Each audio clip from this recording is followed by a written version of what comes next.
I once drank a PBR with John Cena that night at Kilroy's. Hey, how's it going, buddies? Welcome to the first episode of 2024. I started this off with an entertaining bang. I interviewed Kyle Wells from Wells Mania Podcast and also an assortment of other online handles for him as well that I will tag down in the description below. We discuss about his career in wrestling, his passion for the WWE, and his past history in radio at WIBC, working on the Hammer and Nigel show, talking about with Tony Katz, Chicks on the Right, and an assortment of others. I hope that you guys really enjoy this episode and learn more with me about Kyle Wells. And also, if you like, go ahead and hit that subscribe button, like this video, turn on that notification bell, and leave a comment down below. Share this with your friends. Enjoy the video. The Kyle Wells, you are the first person that I've had on my podcast in 2024. I am honored and privileged. And you're 3 months in, so let's go. Happy New Year. Happy New Year, folks. I hope everyone's doing well, and thank you so much for tuning in on this episode. I will make an intro video, and it's already going to be made. You're even going to hear it. But now I want to dive into who is Kyle Wells with Wells Mania Podcast. So, Kyle, go ahead and tell us about who you are, your background, where you came from, and then where it got you to today. Yes, I am the Kyle Wells, a.k.a. Wells Mania, a.k.a. Mega Mondo, a.k.a. TKW. The list goes on and on. I mean, I've been around for 37 years. Oh, my God. So, I'm getting closer to 40, and I feel it every day. However, I've been in the broadcast business since, I guess you could say, 2005. And I was a broadcast major up at Ball State University. Chirp, chirp to all my Ball State Cardinals who might be watching. And so I was up in Muncie from 2005 to 2010, and that's really where my broadcast career was born. The Kyle Wells was actually born my senior year in high school at Whiteland. Really? Yeah, so I grew up with two other Kyles, Kyle Evans and Kyle Gant, two of my best buds since elementary school. And I was the third Kyle. Everyone kept calling us the wrong name. Those two guys are nothing like me, and I'm nothing like them. However, we're all three united because of Kyle. So my senior year in high school, I was sick and tired, and I was fed up. What can I do to really separate myself from my boys? And I put the in front of Kyle. And I started writing it on all of my papers, and teachers would call. You know, when you would turn in a test or turn in a project, and the teachers would call you to come up to the front of the class and get your grade. It just hit right, man. When the teachers would say, the Kyle Wells, it just felt right. And I knew I had something. And then I don't know if you remember Facebook when it very first came along. I do. So when I signed up for it, the Kyle Wells was my name in there. And it happened when I was a freshman at Ball State in 2005. Actually, some girl came into my dorm room and she asked me if I was on Facebook. And at the time I had no idea what the hell Facebook even was. I thought it was something that we legit needed for class. I was like, Facebook, what subject is that for? And she said, no, it's the new MySpace, but better. And I looked at her and I was like, better than MySpace? Get the hell out of here. Boy, was she right, because old Tom and MySpace soon faded away, and Zuckerberg and Facebook just skyrocketed. But yeah, man, that's where the Kyle Wells was born, and it really kind of just turned into its own character. And it really elevated me because it finally separated me from every other Kyle out there. So now I'm the Kyle. And here we are, 2024, and people still call me the Kyle Wells, which is why I put it on there. I appreciate that. I got you that in my phone too. But so, like, I've met you at LA Fitness. That's where I first met you at. You're a very swole individual, by the way. Like, I thought I was a big guy. Do I even lift?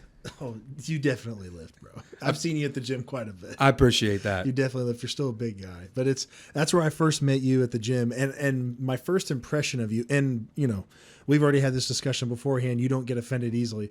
Was who in the hell is this guy who's screaming in the corner? And you were using this character. So what I find so interesting about you is that you don't care what anybody else thinks about you. At least that's what's projected out. And so like the mindset that takes, like, is there a switch in your head that you've just flipped one day when you were younger, or have you always been like that? Because you're a huge fan of wrestling. Huge is an understatement. Enormous galaxy-wide fan. There you of go. wrestling. There you go. And it just impresses me that your embodiment of Kyle Wells is just a fan of the sport of wrestling or the entertainment of wrestling. And so like, what does it take for you? Like at what point did you switch from just being Kyle to being the Kyle Wells to Megamondo to Wells Mania to not caring about what anybody thinks about you? It started at a very, very early age. I knew I was a lot different from other kids because I was very hyper. I was I was one with my words. Like, I have always been able to talk, and I've never feared talking in front of crowds. I've never feared talking in front of another person. My mom and dad, who I credit everything to, they raised me to always be true to myself and never be afraid to be different, because you are different. Everybody's different in their own way. And I think early on, I really started noticing it when I was the loudest one in class and I was getting in trouble and it's not the fact that I wasn't doing my work. I was a hell of a good student, except for math. We'll touch on that down the road. We don't have to talk about math. Yeah, thank you. I don't like math. You know what? I didn't want to talk about math, but I was really good in school, like really good in school. And I got challenged, and I just rose above the challenges of school. I was a really good learner. I listened. And I guess you could say I got bored. And that's kind of why I acted out and would get into trouble. But it's nothing that I wasn't doing academically. It was just me. I'm a big personality. And I realized that at a very early age. So with that being said, you have to read the room, so to speak. You have to understand how to channel. Okay, there are certain times and places to turn it on. Like you said, the switch, so to speak. The mic's on. It's fair game. We're on, baby. We're live right now. So, you get what I was saying. But that's the thing, is I learned at a very early age, and my mom tells me this to this very, very day. We knew that your personality, your voice was either A, going to get you in trouble, or B, it is going to be your thing. And it's going to take you places. Luckily, that's the road that I've been on for 37 plus years, because I turned 38 in August of this year. Hey, happy birthday. Thank you. I appreciate it. We're getting there. With you, just celebrated my half birthday, which I don't get to do very often. My half birthday falls on leap day. Does it really? Yeah, so it only comes 4 years. Dude, I tell you what. So my hire date for the fire department part-time was actual leap day. I got hired on 2/29 of 12. Oh wow! And so I celebrate my real years worked every 4 years for all that. So I've only been working for like 3 or 4 years technically at the fire department, but really I've been there since 2012. Isn't that wild though? Dude, it is wild to think about that. Like Tyrese Halliburton. Who's that? He's our point guard for the Indiana Pacers. Okay. His birthday is on leap day, so I think legally he's only 6 or 7 years old, even though he's in his 20s. Yes. But legally, for that date, specific day, because it only comes 4 times, every year. So once every 4 years. Once every 4 years. I told you I'm not good at math, dude. It's all good. So when numbers start calculating, it's like malfunctioning. It's like, Yeah. what am I doing? There's so many other things that I can do better than counting. Absolutely. Who needs math, man? Who I've got needs a phone. numbers? I've got a calculator on my phone. Hey, remember when our teachers said that we would never have a calculator in our Yes. pocket? Yes. Wrong. You're absolutely wrong. There it is. Horrible people. There it is. Teachers, I love teachers. Matt has a phenomenal President Trump impression. And, You got a great Joe Biden, though. well, you know, they said, Joe, you're. Anyways. Yeah, man. A lot of Sleepy Joe people here. Sleepy Joe for him. I found out how phenomenal your Donald Trump impression is a couple weeks ago when you helped me with the Wells Mania podcast and you started doing the Trump impression just out of nowhere. And I was just like, dude, that is the best Donald Trump impression that I have heard. And I've heard a lot of people do it. Like, my Donald Trump impression's not very good. Not very good. Compared to Matt's, it's terrible. It's Joe Biden. It's the Joe Biden of Trump impressions. Like, it's not good, man. My Trump impression compared to yours, it's like Trump light. Your Trump, if I close my eyes, I can see Donnie. Oh, dude. Who, by the way, is a WWE Hall of Famer. Yeah, yes, he is. He came in. I remember watching an episode of WWE. Is it episode or show? The show. Episode. The Okay. show is Monday Night Raw, Friday Night SmackDown. Mm-hmm. So every week there's a new episode of Monday Night Raw or Friday Night SmackDown. Okay. And I remember seeing Donald Trump on there. Yeah. And he was sitting there. I can't remember who he fought, but he took one of the guys down and just kept hitting him and hitting him, hitting him, hitting him. I'm like, that's Donald Trump. Like, he's a president now at that point. Like, That was Vince McMahon. That was Vince. Okay. It was Vince McMahon. WrestleMania 23, Ford Field in Detroit, Michigan. I was there. You were there? I was there. I saw it live. So it was a hair versus hair match. What's that mean? So Donald Trump's hair was on the line versus Vince McMahon's hair. Now, they didn't wrestle each other.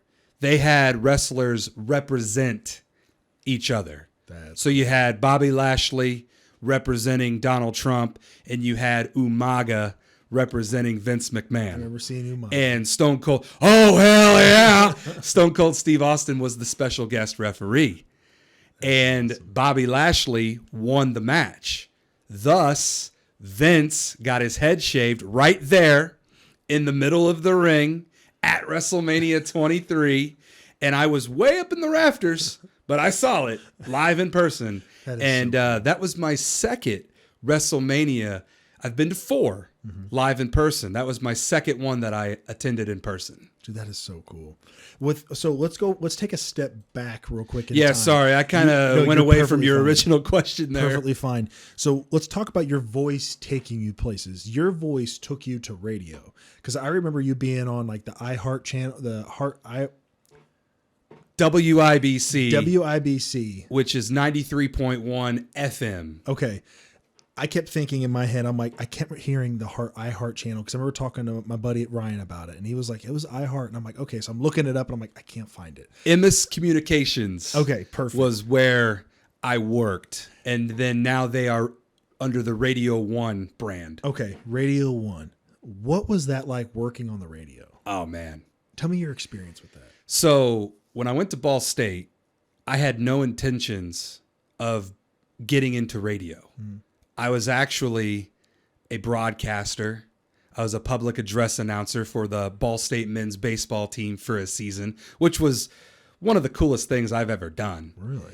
And so I was also a reporter where I would go out and I would cover stories in Muncie, Indiana, and I would come back to the studio. I would edit them. They called it a one-man band. What a one-man band is someone who can go out and report, interview, come back, edit it, produce it, put it all together, and submit it for the live broadcast of the news that night. So a one-man band, you can do it all. So I learned that at Ball State during my 5 years. I should say 4.5. I was a super senior, Matt, okay? I got a little, as a freshman at Ball State in Muncie, Indiana, Funcy, Indiana, you know? Funcy. I kind of dabbled in some areas of learning experience, so to speak. Yeah, I totally get what you're Yeah, saying. yeah, you know, fraternities Yeah. and girls and all sorts of stuff up there. You kind of go away from the academics. Well, when I got back on track, I focused and dove into me. You know, what is my calling up here? What am I going to be doing for the rest of my life? Because that's what you do when you go to college is you try to figure out, what's my future hold? What am I here for? So I always knew that it was going to be in broadcasting in some way. Had no idea it was going to lead into radio. I thought I was going to go into television because that's what I had been doing from 2005 to 2010. Well, when I graduated, I didn't know where to go. I didn't know what the future held for me. So a professor, Terry Heifetz, Ball State. I love that man. I love you, Terry. If you somehow stumble upon this podcast, More with Stumpo podcast, I love you, Terry Heifetz. Thank you for everything that you did for me at Ball State. You got me to where I am right now. So Terry told me, hey, why not get into radio?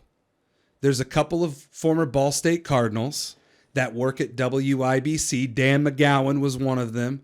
And I remembered that name. He came to one of my classes up there at Ball State. We need more Cardinals to come work at WIBC. The UIndy kids are blowing us out of the water. Something inside me said, I don't want to lose to a UIndy kid. UIndy broadcasting has nothing against David Letterman's mecca of college broadcasting. David Letterman also went to Ball State. So I'm not the most famous alumni from Ball State. Second most. Not even the second. My quote unquote cousin Bonzi Wells, who played basketball at Ball State. That is awesome. He went to the NBA. We're not really related. Oh. We just have the same last name. But Bonzi Wells went and played ball, and he became famous for the Detroit Pistons, played in Portland Trailblazers. Little fun fact right there for you. I got a cousin that played in major leagues for that. A legit real cousin? Uh-huh. Oh, Yeah, that's cool. He's my second cousin. What's his name? You're not going to believe me when I say it. I will believe you. Joe Smith. Joe Smith. Yeah, you type in Joe Smith on Google, it'll show up this black guy, and then type in Joe Smith baseball, and then it'll show him. He was on the Mets, the Astros, Cubs. That's awesome. Astros, Angels, Indians. They're not called the Indians anymore. They're called the now. Guardians. The Guardians. So I'm not calling them the Guardians. I'm calling them the Unfortunately, Indians. the woke community no longer wanted the Cleveland Indians to be called the Indians, so Which they became blows the my Guardians. mind. They became the Guardians, but he was. We still have our Indianapolis Indians, We though, do. We still have them for now. for now. But he was actually on the Indians when they played in the World Series against the Cubs, and he got traded to the Cubs when they won the World Series. So he got a World Series championship ring? He got a World Series championship ring, the bonus, all that stuff. That is awesome. But this is more about you, though, bud. That's pretty cool, though, It's- that you've it's got a definitely family different. member who was on the team that broke the curse. It broke the curse. It was very cool to talk. I've been trying to get him to come on, but he's just busy enough in his own life, and his wife. One day very he busy. will. We'll see. Yeah. If it happens, it happens. If not, then I'm sure Well, yes, you I've got do the have Kyle me Wells today, on. so I'm okay with that. I'm no perfectly World okay. Series champion, but You I don't am have to be. I am a former world champion in the professional wrestling. We could touch on that. I do want to talk to you. Okay, so I wanted to go on to that part in a little bit, but I remember on the radio that there was a challenge, or there was not a challenge. It was a game show portion of the channel where it was win a date with Kyle. Wow, yeah. I do remember that because I Yeah. did listen, because once I heard you on the radio, I'm like, I got to start listening, because it was Ryan that put me onto it. So what was going on with that, dude? Well, to go back, I did start as a overnight board operator producer for WIBC on the weekends back in 2010. And then as I evolved and continued to improve as the years went on, my boss, Matt Hiblin, love you as well, Matt Hiblin. He said, hey, let's make you a producer. So I started, my first live show was Tony Katz in the Morning News. And then, to get up to speed with your question, I became the producer for the Chicks on the Right, Mock and Daisy, who I absolutely love as well. I love a lot of people, and I have a lot of gratitude, and I love giving people the rub, as we say in the wrestling business. That means showing appreciation, showing love, giving flowers, as the kids nowadays. You might hear people say, yeah, I'm going to give you your flowers. And all that means is I'm going to give you your praise, your recognition. So I've got a lot, and I've been very blessed working at the radio station I worked there for 12 years, 2010 all the way to 2022. I had a very nice era working at WIBC. Some people never find their footing in the radio business and they bounce around from station to station. I like to think that I was a number 1 draft pick back in the 2010 radio draft, and I had a really nice run. Never say never. I could come back. You never know. But WIBC was so good to me, and I was so good to them. It went both ways. We were a great team, and we worked well together. And I worked with a lot. I mean, the list goes on, man. I have a plethora of talented individuals that I worked with. Mock and Daisy. They found out that I was recently single.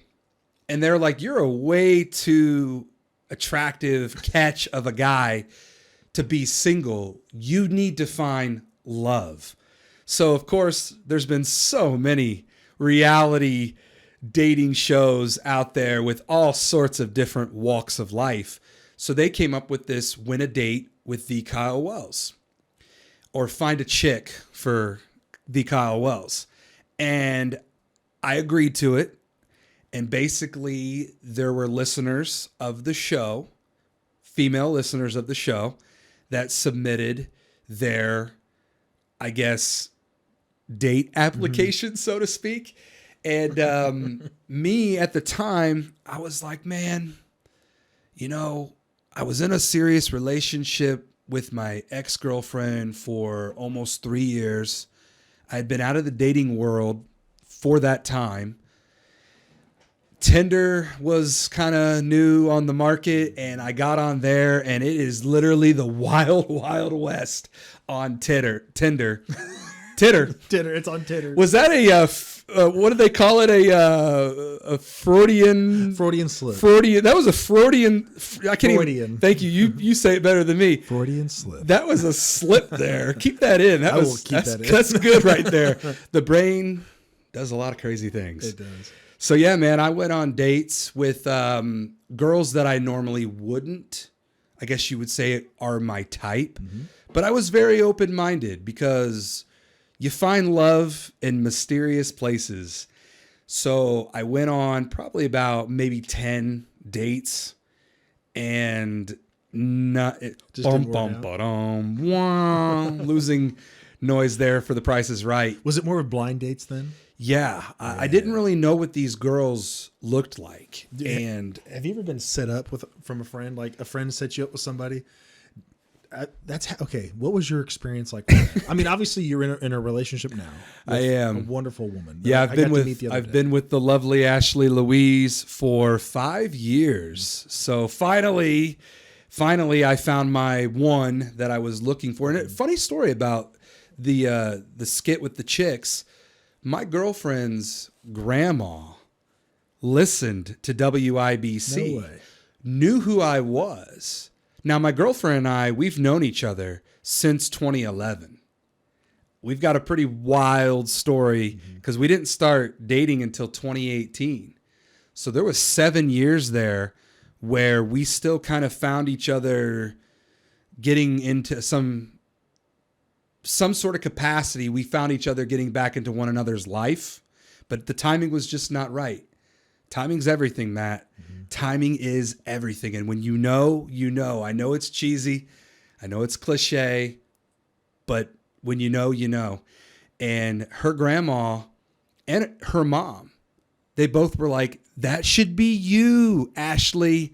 What are you doing? He's going to get with some other girl and you're never going to have the opportunity. Now's your chance. It's a dating reality game show. Like, this is your opportunity to go out on a date with him and see if there's chemistry, a connection. I'm glad it didn't happen, because where she was in her life at that point, it was not meant to be.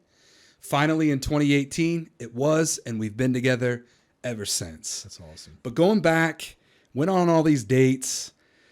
The girls were interesting, so to speak. There were a couple that I did like, but it, unfortunately, for whatever reason, just didn't work out.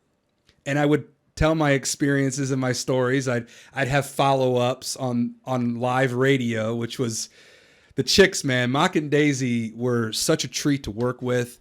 They were so invested in me and my personal life. It made me feel loved and welcomed. And as a producer, that's all you ever want with your host. You want to connect. You want to be on that dynamic, that level. And I always said that we were like Three's Company. I was their Jack Tripper. R.I.P. to John Ritter, who's no longer with us. He played Jack in Three's Company. I'm full of useless knowledge too, which It's not useless. It's I'm just, gonna spew it out there, man. Yeah. But I got set up, and this girl showed me pictures on MySpace of what she looked. I know I'm dating myself again. And I saw her and I'm like, man, this girl's very attractive. So I said, hey, I'd like to meet you in person. You see what I look like. I see what you look like. Why don't we, go to a restaurant? It doesn't have to be fancy. Could be anywhere you want to go. Where do you want to go? She said, Taco Bell. So I was like, All right. yeah, I love Taco Bell. I'll eat Taco I love Bell. using the bathroom too. Absolutely, absolutely. Sometimes those are the best bathroom visits after a Taco Bell trip. So I went and I got there first because I like to get places either before time or right on time. I don't like to be late to places. So I get there well ahead of time. I'm nervous too. I'm nervous.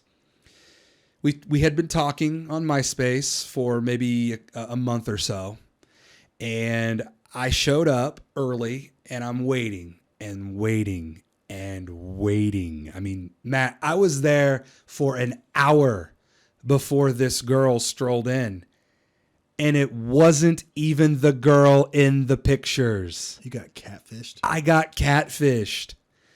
And she walks in, and she recognized me, and you could just see the look on her face of, I just disappointed you. And she comes up to me and she goes, I'm sorry, I'm not who I said I was. I didn't think that you would be attractive to who I am. And I looked at her with a straight face and I said, your appearance and your look does not bother me. It's the fact that you lied to me, and this'll never work. And I got up and I walked out. Oh. And from that moment on, I told myself to always protect the ticker, keep yourself on guard, because there's a lot of catfishes out there. A whole TV show? Neve. Neve could have filmed an episode about me being catfished at a Taco Bell. Would have been MTV ratings galore. Yes, there's been a lot. There's so many stories out there of guys getting catfished. But with your experience on the radio, what was the most memorable experience that you had throughout your entire duration on radio?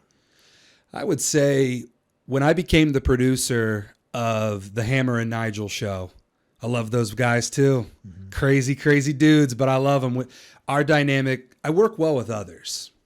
It's kind of been my MO. I love learning how to work with others, and I adjust. I might not be for everybody, and that's fine. I don't have to be. But if you like me and what I bring, and I like you and what you bring, oh man, it's magic. And I had 4 glorious, magical years with Hammer and Nigel, and those 2 guys really made me become one with them on their show. I got to do all my impressions. my Joe Biden, my Luke Bryan. Hey, y'all, Luke Bryan. Got to do my Luke Bryan. I got to talk wrestling. I got to interview professional wrestlers, Charlotte Flair, R-Truth, Carmella, Kevin Owens, Seth Rollins. I mean, I got to interview Mick Foley, another one. Are you serious? Yeah, I got to interview a lot of wrestlers during my time at WIBC. And it really, I mean, I credit Tony Katz, even though he kind of would yell at me when I would talk too much wrestling or play wrestlers' entrance music as bump songs rejoining the show from break. I learned very quickly to stop doing that on Tony's show. And then as I progressed, I learned it's all about reading the room. Mm-hmm. I learned when to play those songs and when not to play those songs. And this is stuff that you learn in the biz as time goes on. So those were probably my most memorable moments, is getting to be myself on the air, because I'm living out a dream.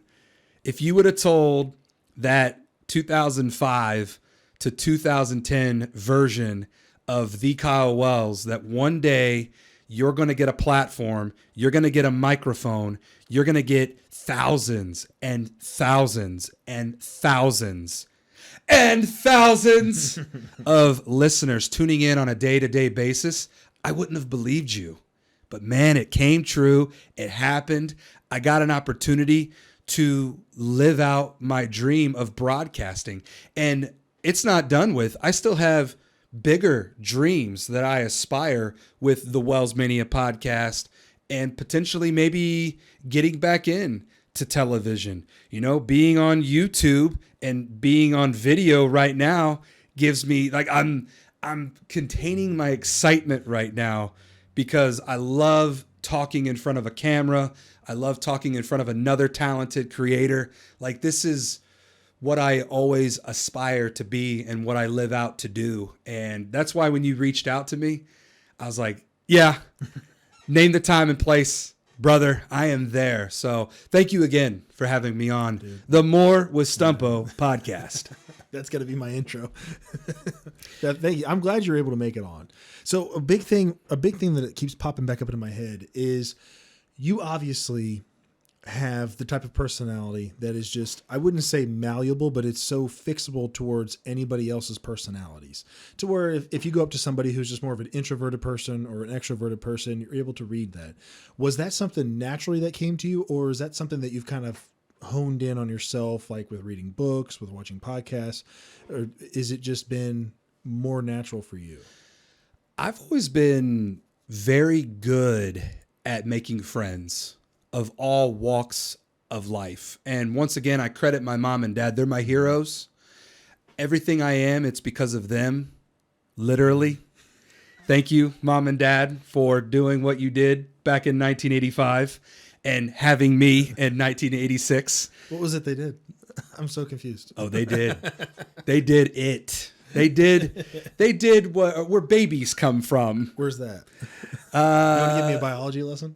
Listen, I am no health major, but when a man loves a woman, Michael Bolton taught me that. When a man loves a woman, a baby happens most of the time. But yeah, man, I love my mom and dad to death. I have been very blessed for 37 years. I still have them in my life. I never take that for granted. Every day with them is a blessing, and I am literally going to continue to praise them, give them their flowers, give them the rub, love them, because they taught me so much throughout my entire life. And to answer your question, I started noticing when I guess you could, and I never really considered myself a popular kid. I never considered myself one of the cool kids. I was just me being me. You either like me or you don't like me. And I didn't care. Like, it never stopped me from being me. And that started at a very early age. And being an athlete, I got to realize what it was like to work with other people. I started soccer back in 1992. That was my very first sport, and I quit playing soccer in 1992. So I learned that that was way too much cardio, way too much running. I don't want to do this anymore. What else could I do? So then I picked up baseball and basketball and professional wrestling. Mm-hmm. It all kind of happened right there at the age of 5 years old. That's as early as I can really recall my love and my passion for sports. Here's a little fun fact, and many of people who know me, they know I drill this in people's heads. I was there live at the Hoosier Dome back in 1992 at WrestleMania 8 with my grandma, my nana, and my dad. 5 years old, sitting in the Hoosier Dome, watching the immortal Hulk Hogan brother run wild. And I remember it, Matt, as if it was yesterday. But dude, that was 30-something years ago. My math is not good, but 1992 was a long time ago. And that's the last time WrestleMania was here in Indianapolis. So to answer your question once again, I knew that not everybody was like me, and they didn't have to be. However, it's my choice how I want to be around other walks of life. And I learned at a very early age that everybody's different and everybody's unique in their own way. And you can't judge people. It's not your place to judge. Embrace people. You don't have to like them. If they're mean, if they're a bully, I don't like you. I do not like bullies. I do not like toxic individuals. I do not like miserable, negative people who project that onto other people to make their lives miserable. I don't like those people, Matt. So I normally gravitate more towards positive people, people with goals, people with drive, people with ambition. And I learned that at a very early age. And I think that's kind of why people gravitate towards me. I like him. He's a funny guy. He's a cool guy. I never considered myself a cool kid, but apparently I was. Like, I talked to people who went to elementary school, middle school, high school. They run into me and they always have very nice, kind things to say to me. And it really touches me. And I try not to mark out, as we say in the wrestling business. That means showing your excitement and really showing your excitement. I don't want to pop your gains. I mean, you got gains over there in more ways than one. There's a lot of gains in here right now. But yeah, man, like, I just knew at a very early age to be very accommodating and adjust to all walks of life, and to never really, I don't look at people for how they look. I see how you look. I'm not blind. You can't see me. Little John Cena for you there. I'll touch on that here in a second with you. I got a cool John Cena story if you've never heard it before. I look at people for how they treat me. And I look at people for how they treat themselves. Mm-hmm. And I kind of play off of that. If I see people that need energy, positivity, I got it. I got unlimited amounts, and I like projecting that onto other people. I know not everybody's going to want it, but that's your choice. It's my choice to be that way towards you. And I've always been that way since a little boy, and I owe that to my mom and dad. That's awesome. Never change for anybody but yourself. And I really took that to heart, and I ran wild with it. And the older I've gotten, I have just learned from my own mistakes and from others. You learn a lot when you see other people make mistakes. Mm-hmm. I don't want to do that. So why would I do that? And when you really apply that to your life, you'd be impressed with yourself, what you're capable of. Well, a big thing that sticks out, and I used to go to, when I went to LA Fitness, and I would see you out there doing your Mega Mondo, walking around the gym, talking into your phone. And it's I'd sit there and work out with my buddy Joe, and we were sitting there watching him. I'm like, how does he have the confidence? And I think what really attracts a lot of people to it is that you are just being yourself. And you're not being rude or interruptive to anybody, but you're just doing your own thing. You're embracing who you are as a person. It's not, it's not something that was toxic. It wasn't mean. It was just seeing somebody that had a passion and that was following that passion. And that's what attracts me to people like that. Like one of my friends, he actually sharpens all of our blades for all of our mowers. Oh, cool. And we have I have a mowing company, so then I have him all sharpen the blades, and he's a local Well, what's guy. your mowing company? Stumpo Lawn Care and Landscape. Stumpo Lawn Care. So listen, spring is coming. And if you need your yard mowed, Stumpo Lawn Care will come and mow your yard. And there's nobody better. So you got a website? Kind of, not really. No, I used to have an Instagram on it. Insert website here.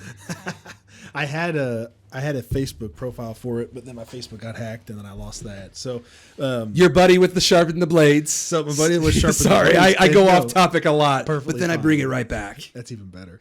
But he would, I went over to his house and he'd go to sharpen the blades, but he has a hobby where he makes knives. And most people would look at it and be like, that guy's a nerd.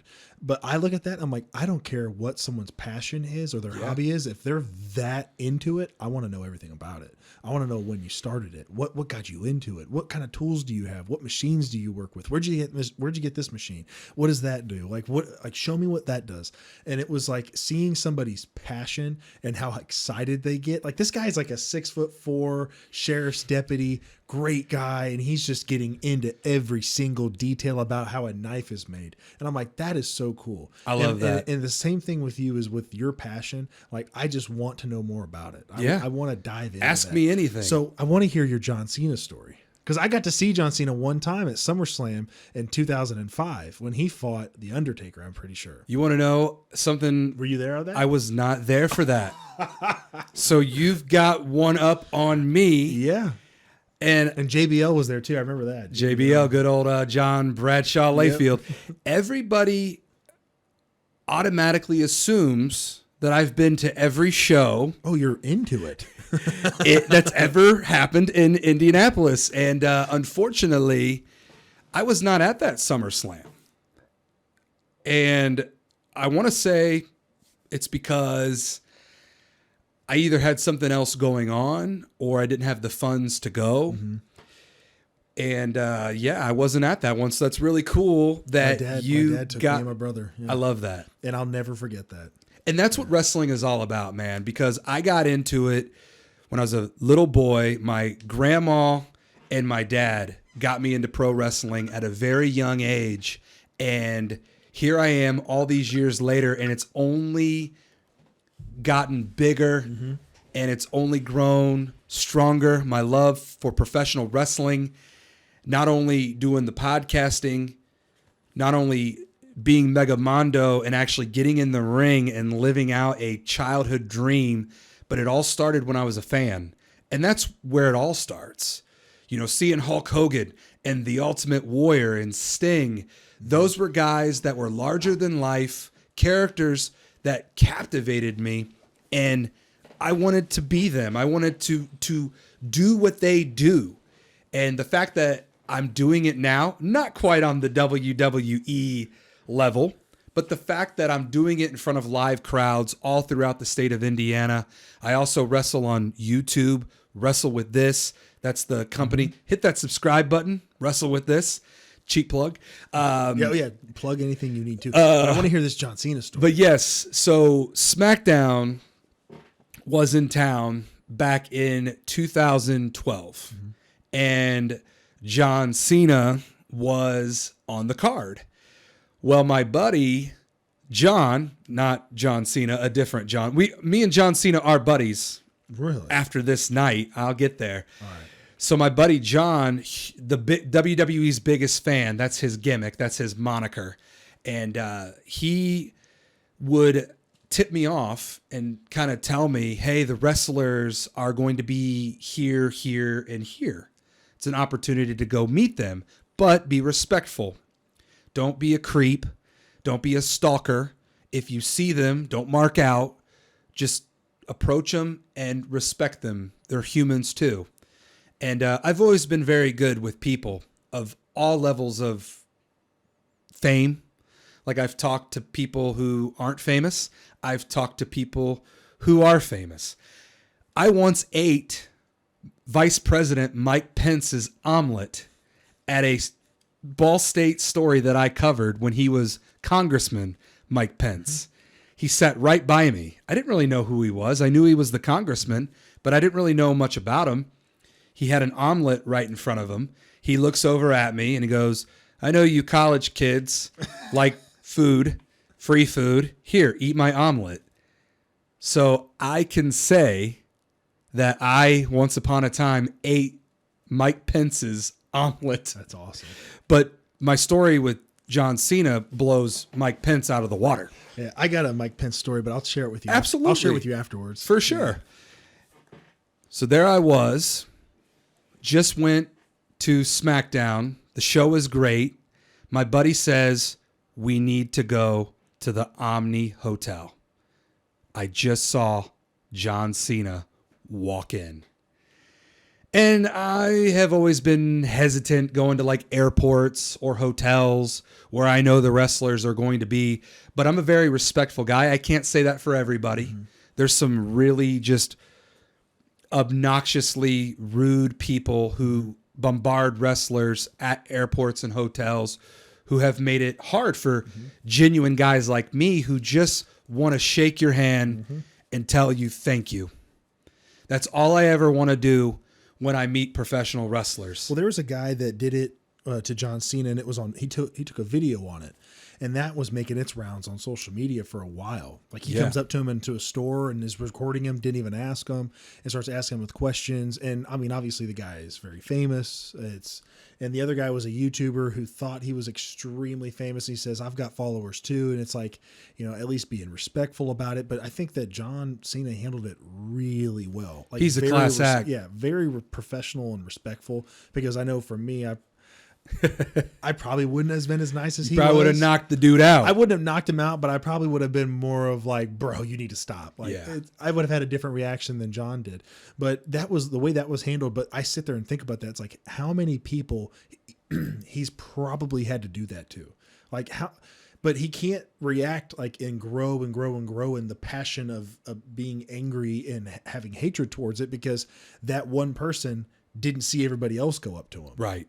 So he's got to have that same reaction to every individual because if he blows up that one time, that's going to be that one it's everywhere. Time that's going to be finishing for him.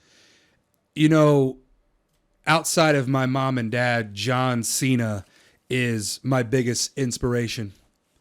And I have been motivated by him ever since I first saw him. Ruthless aggression when he made his debut challenging Kurt Angle. And he turned into the doctor of Thugonomics. Word life for the camera there. And then, of course, you can't see me. Yeah. So I would cosplay as John Cena for Halloween, for live WWE shows. Believe it or not, I didn't always have this beautiful beard. What? Yeah. As a child? I used to be a babyface like you. And I used to have hair. And I feel that pain. I would fade it and I would I would emulate and impersonate John Cena because that's how much he meant to me and means to me. Mm-hmm. Talking in past tense, I would buy all of his shirts. I would buy all of his hats. I would buy 4 wristbands because he wore 4 wristbands. I would buy the jorts. I would buy the camo shorts. I would try to find the shoes, the exact shoes that he would wear. I mean, I got really into it. And I also bought a WWE replica spinner championship title. And I still have it to this day. I want to get it signed by John Cena. So one of these days I will get it signed when I do cross paths with him again. Because, him and I are going to cross paths again. And I will get back to your story, to answering your question about my story. I promise. But yeah, John Cena has meant everything to me.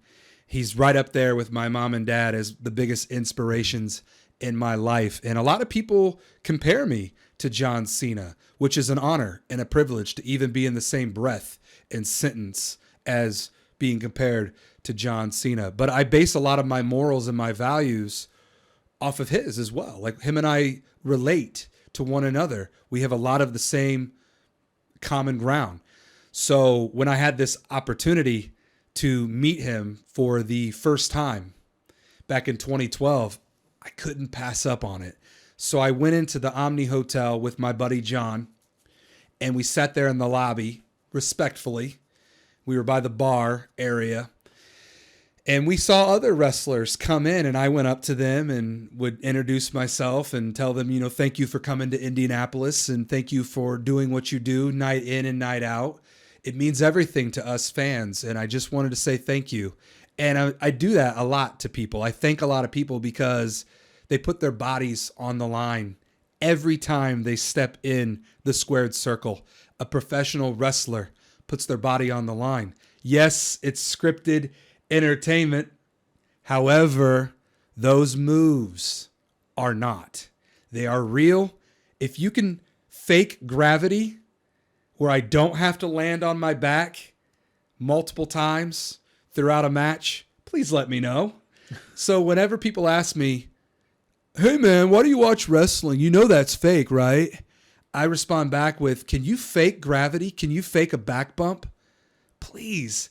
When I fall on my back, and tell me how to not feel that. Let me know when that's not real.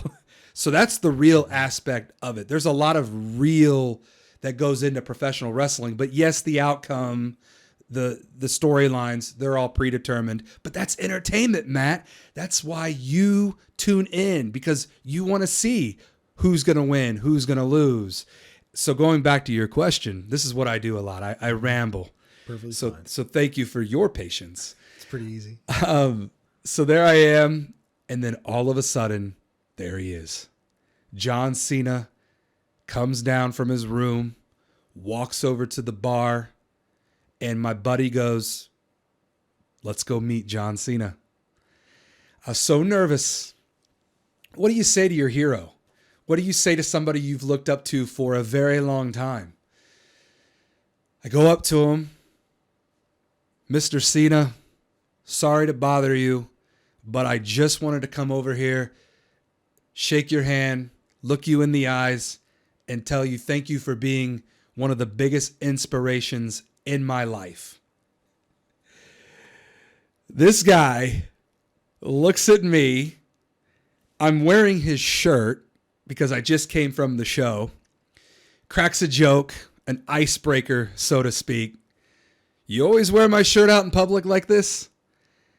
Oh man, come here. Yeah, nice to meet you. Thank you. I appreciate it. Like, he was so genuine. He was so nice. He was so appreciative. And we had a really good, maybe 5 to 10 minute I lost track of time, but we were talking because he asked me, he goes, kind of like you. He's just like you, Matt. He's asking me these questions. What got you into wrestling? Why do you like me out of all the other wrestlers? What'd you think of the show tonight? You know, do you work out? Do you lift? What's your favorite thing to do in the gym? Like, I'm like, you're John Cena. Like, you're asking me all these basic questions, but I found out right then and there that he's a very humbled, very genuine, very down-to-earth guy. And I answered all of his questions, which I'm going to answer all of your questions. Eventually I'll get to them. I promise. But shook his hand. He shook my hand. He told me, you know, thank you for coming up to him respectfully. And we got our picture together. I thought that was it. I thought that was the end of my night. It gets better. I get a phone call from a friend who worked at Kilroy's downtown in Indianapolis. She calls me. She's a little tipsy. I could tell she'd been drinking. Hey, your boys are here. You need to get over here right now. Your boys are here. And I'm thinking, my boys? Who could be at Kilroy's? So my buddy John leaves. He went back to wherever. He doesn't come with me. So I go by myself over to Kilroy's. I walk in, Matt, and WWE superstars have the front room of Kilroy's, a very long tables, stacked on top of each other, side by side. Sorry, didn't mean to hit the camera there. And I mean, there's all sorts of different wrestlers. Sheamus, Jey Uso, John Cena is in there. And I'm thinking in my mind, oh my God, he's going to think that I'm stalking him. He's going to think I'm a crazy fan because I had just seen him. Mm-hmm. Even though you can't see me, I just saw him at Omni Hotel. And Omni in Kilroy's, it's right there. Mm-hmm. It's maybe not even a 5-minute walk. So I'm like thinking, do I bail? Do I turn around, get out of here? I don't want him to think that I'm some mark that's, following him. He points to have me come over. And Caitlin was the girl's name. Caitlin's enamored. And her friend Rachel Bogle.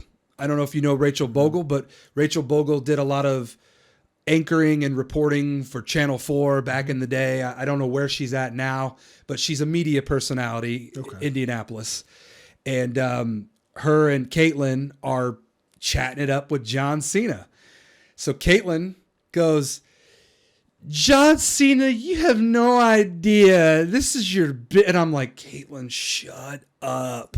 Like, I just had a really good conversation with him where I was cool, calm, collective. And he goes, this is my boy Kyle.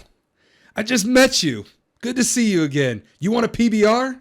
And I'm like, in my mind, I'm thinking, wait a minute. You just called me your boy. You just recognized me in front of these people, which gave me swag, cool points. And you're offering me a PBR? Hell yeah, I'll take a PBR with you. So I say this time and time again on my show. I once drank a PBR with John Cena. That night at Kilroy's, him and I drank a PBR. We interacted with one another as if we had known each other longer than the 10 minutes that we did know each other for. But man, that is when I knew that John Cena was everything that I ever hoped him to be. Because you know how they say you never want to meet your heroes? Mm-hmm. That's not entirely true. Some people are assholes. Some people are rude. Some people are pompous, arrogant, egotistical. I'm better than you and you know it. John Cena is not one of those people. He's very, very us-like. He's very genuine. Took the time to talk to me, not once, but twice in the same night. Arguably one of the best nights of my life. But wait, Matt, there's more. Fast forward to 2016. My buddies and I went to a convention, Wizard World, which is this big pop culture, PopCon convention. Happens in Chicago and all over the United States of America. John Cena was one of the featured celebrities. And I was like, man, I haven't seen Cena since that night. I wonder if he would even remember who I was. So my mom and dad bought me for a birthday present, because it was right around my birthday, a meet and greet. Get my picture with him. I didn't get my autograph on my championship belt. Like, I was like, why didn't I bring that? It's escaped me again. Placed it. Yeah. So I'm next in line. Cena's shaking hands and taking pictures with literally thousands of people. We lock eyes. He looks at me. How's Indianapolis treating you? And I'm like, you got to be kidding me. It's been 4 years. And you remembered that we met in Indianapolis. And I just thought, man, you see literally millions of people.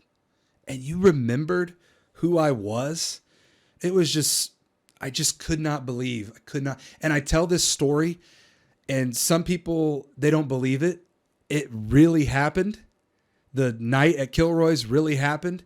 My interaction with him at Wizard World, that really happened. Sometimes I can't even believe that it really happened, but it did.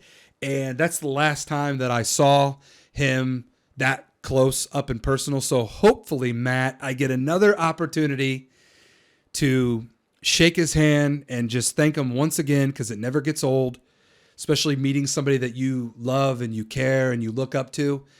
Hopefully you get an opportunity to meet your heroes. If you haven't already, hopefully you get a chance to meet your heroes, your inspirations, people that motivate you, because it's such a surreal feeling, and it makes you feel good. And that is my John Cena story. I once drank a PBR with John Cena. Dude, that is incredible. Thank you. Absolutely incredible. To this day, it still blows my mind that I got that opportunity to do that with him. So let's dive a little bit deeper into what wrestlers are. Do you think that a lot of wrestlers have an issue with dealing with the self-inflation of their ego? Yes and no. I think it really depends on the person. I've been very fortunate. I've met a lot of wrestlers in all sorts of different arenas, cities, conventions, airports, hotels, restaurants, on the streets, at the radio station. I mean, I've encountered wrestling. I got a chance to be on the same card as WWE Hall of Famer Ricky Morton. Your dad probably knows who Ricky Morton is. Ask your old man who Ricky Morton is. He's an older guy, still out there wrestling in his 60s. I got a chance to sit in the locker room and I was under the learning tree. I was picking his brain, just soaking it all in. And that's how we become better in whatever we're doing. When I'm in the ring, I listen to these wrestlers when they give me advice. When I'm doing my show, I listen to other creators such as yourself. What can I do to help better my show? So I have met some guys who were a little full of themselves and they didn't really have the time of day for you. It is what it is. They are out there. It's unfortunate that some wrestlers do not appreciate us, the fans, but a majority of them do. So just know that 95% of professional wrestlers put their ego to the side and they appreciate you, the fan, because they realize without the fans, you got nothing. You're literally wrestling with another person in front of nobody. Because if nobody watches, nobody cares.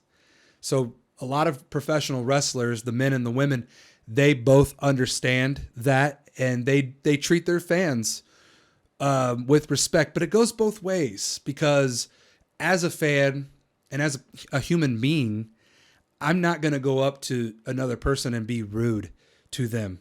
That's not my nature. I'm not built that way. I'm not programmed that way.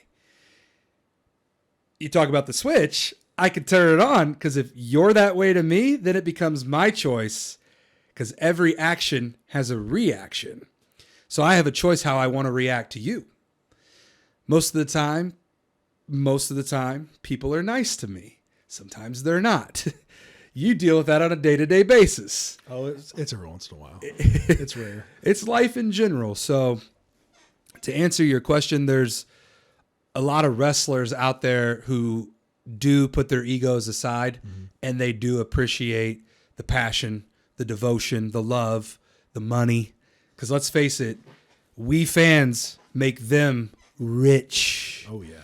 I mean, WWE is a multi-billion-dollar company, and it wouldn't be if it wasn't for us, the fans, and the wrestlers, and all the higher-uppers. They know that. So they want to continuously put on the best product that they can and try to go all over the world. I mean, WWE is a worldwide, universal company.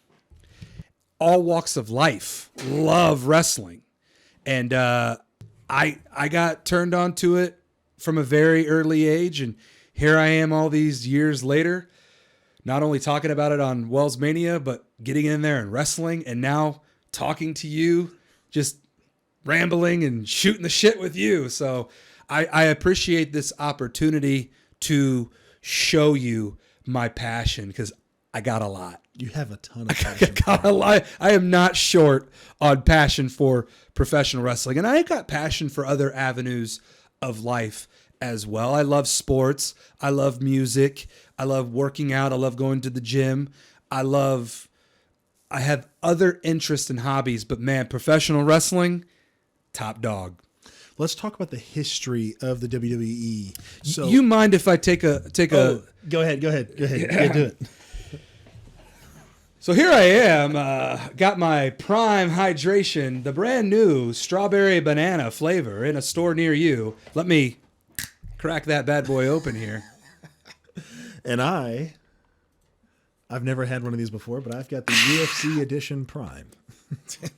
Also, a brand new flavor. And I'm really excited. Thank you for bringing this. you're very welcome. And it's on the house because for you, for all of the millions of people that are watching, Tastes like shit. I'm just kidding. right?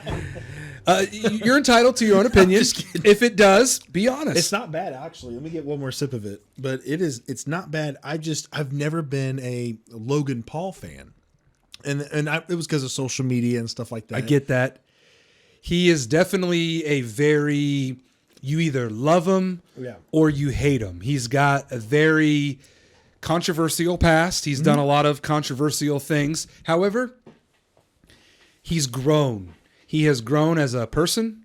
He has grown as an individual.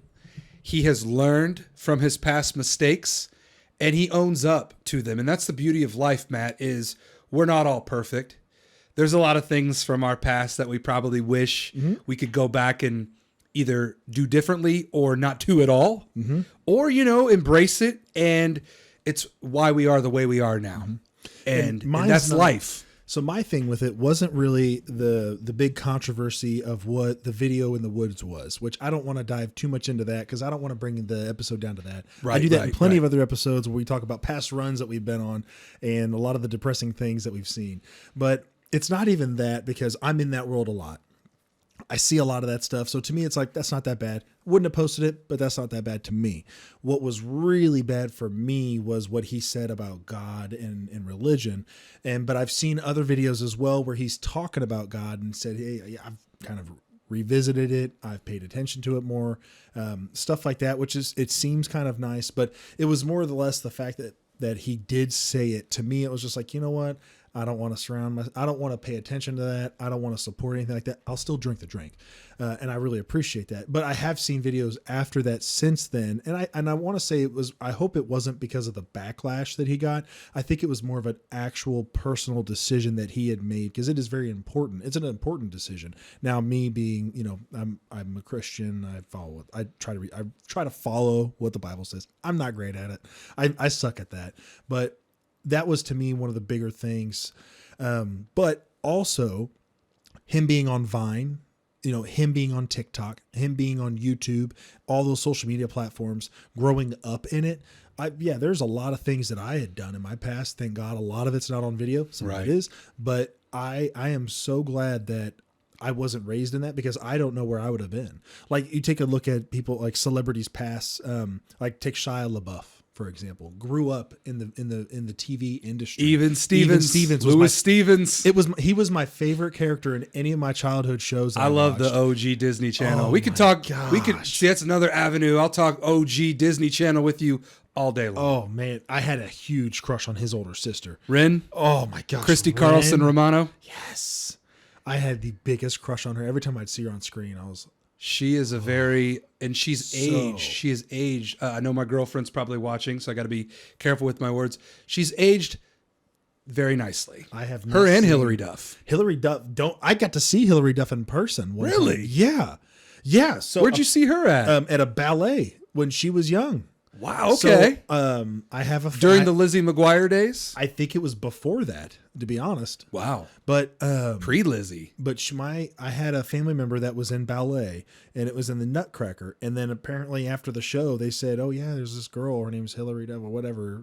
Hillary Duff, and she's going to be doing TV." And I was like, "All right, cool." Well, then like 10 years later, I remember my cousin was telling me about it. She's like, "Oh yeah, I was in ballet with Hillary Duff," and I was like, "What?" And she's like, "Oh yeah, she was in this play, this play, this play." I was like, "I went and saw that play." And she's like, "Yeah, she was there." And I was like, "Isn't that incredible?" No way. You just never know where life is going to take you, and you never know how big fame-wise you're going to get. Not to go too off topic, But when I used to work at the Greenwood Park Mall at Sports Fanatics, I worked there for. I forgot about that. I know. Oh my gosh. You know, even though I'm 37 years old, I have had so many life experiences, so many different avenues. I had a career in radio. I had a career in retail. I currently have a career as a brand execution rep for Prime Hydration and Alani Nutrition. So Logan Paul is technically my boss. Oh, well, then what I said probably did not help you. That's why I'm very careful because, you know, I've been doing this job for 8 months now. And I've heard a lot of things come my way about people's feelings towards Logan Paul. This is where I credit John Cena. John Cena always has an opportunity to control the controllable, which is some of the best piece of advice that I have ever heard. And I've really applied that to my life a lot the older I've gotten. You'd be amazed with how much mental health peace of mind you have when you realize that when you control the controllable, so many other things don't even matter. They don't get to you like they might have before. It's a beautiful thing when you fully embrace it. So, yeah, I've heard a lot of Logan Paul bashing, a lot of hate towards Logan Paul. But to touch on what you said, I do like to think that he, as he's getting older, and now that he's a WWE superstar, the current reigning United States champion, Logan Paul, I think he knows that he is on a worldwide stage and there's not much room for error when the whole world is watching you, because Triple H, who, not to get too in the weeds here, his father-in-law, Vince McMahon, is in a whole lot of shit. I mean, Vince And Brock Lesnar as well. and Brock Lesnar, they are in a lot of controversial topics and subjects. Me personally, I tread very carefully when I talk about those topics, because I one day want to work for WWE. So Triple H, I know you're watching the More with Stumpo podcast. I'm available. I will become a member of the TKO group and WWE in a heartbeat. I've got a long list of references who will tell you that I'm everything that you're looking for and more. The opportunity is yours, Paul Levesque. So that's his legal name there. His government name. Hunter Hearst Helmsley in the professional wrestling world. That hence the Triple H. But yeah, man, I worked at Sports Fanatics, and you know, it's just so wild. You just never know where life is going to take you. And where I'm going with, you once saw Hilary Duff in a ballet at a very early age. There was this kid that was performing in the mall. Oh, no. And his name was Chris Brown. Yeah. And we had a buddy, because me and my friend Michael, we were big into hip hop and R&B. It's when I said I was in my thugonomics stage of life. I used to have a rap career. It was a very short rap career. Yeah, that's a whole nother story for another topic.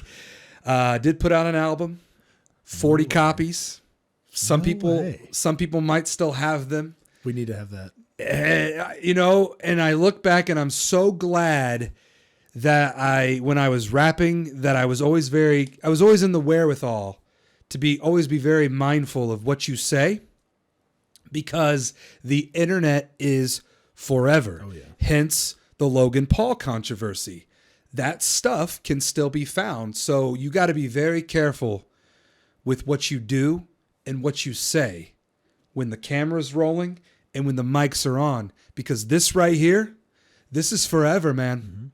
You know, and there's going to be people who watch this years down the road, and they're going to be like, wow, the Kyle Wells is actually working in WWE now. That's called manifesting.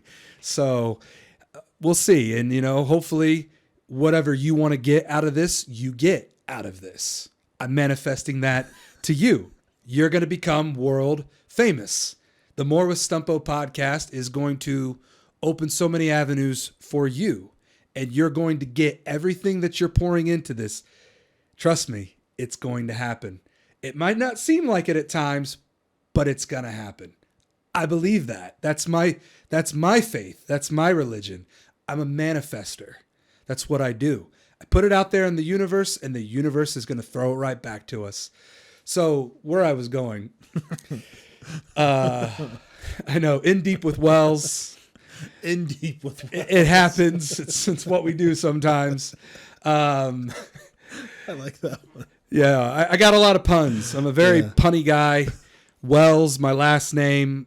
I've got, no short of puns. It's a job well done. So, Chris Brown. He was not known yet. Run It had not hit the radio. He was a aspiring R&B singer with phenomenal dance moves and a great voice. Very good voice. He's down where you're familiar with the Greenwood Park Mall. Oh, yeah. I've been there quite a few times. Didn't your brother work at the Greenwood Park Mall? He did. I thought so. Guest services. So you and I first met at LA Fitness, and your identical twin brother, Nick. That's right. Him and I met at the mall. So I've had Stumpo ties for decades without really knowing. And here we are in 2024. Sitting here. Yeah. Everything comes full circle. So, and ask your brother about this. He might recall this night at the Greenwood Park Mall, because down by where Champs is located, they had a stage set up, and there was this young kid, Chris Brown. And Michael and I, our buddy Josh, who worked at guest services, comes down and says, "Hey, you guys like R&B. Apparently, the next Usher is about to perform." The next Usher? Get out of here. So Michael and I look at each other. We're like, we got to go down the wing and see the next Usher. Lo and behold, Chris Brown turned out to be his own person. I mean, Usher, if you're going to be compared to Usher, you damn well better be on that level. And I think, domestic battery aside and all the BS that Chris Brown has done to Rihanna, I mean, that's a whole nother avenue in itself. But the music, and this is where you differentiate the person with the character. Because let's face it, and it sucks. It sucks when you find out that the people that you listen to, or you watch their movies or TV shows, or in my case, watch professional wrestling, they turn out to be just terrible human beings doing terrible things. So it's hard sometimes to separate that from reality. And there's nothing wrong with you liking a Chris Brown song. That doesn't mean you support what he did in his personal life. Let that go on the record. I love Michael Jackson. Michael Jackson and I are birthday brothers. No way. August 29th. That is my celebrity birthday brother.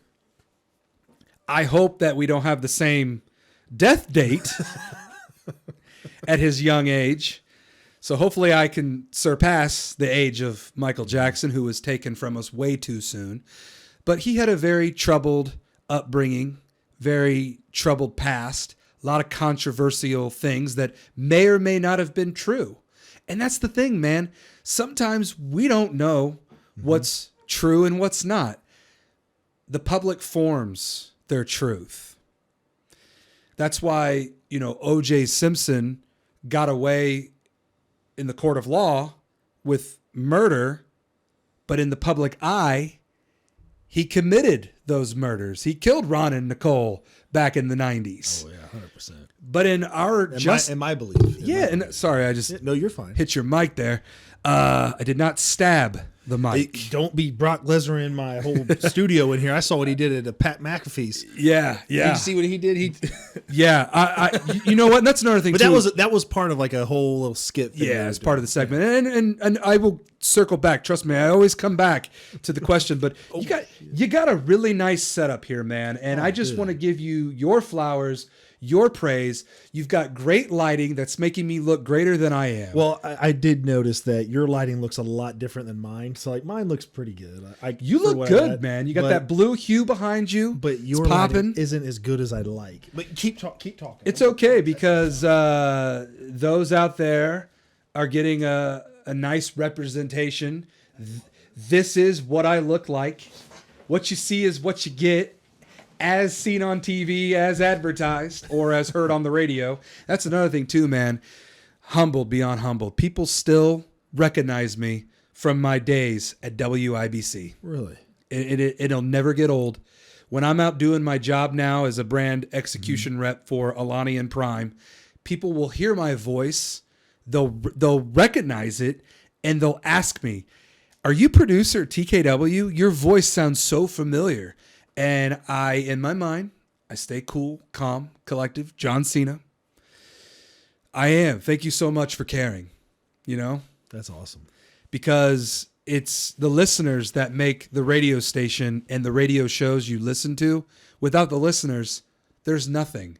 So I'm very appreciative to people who tune in to radio, who people have said is a dying breed. It's still going strong.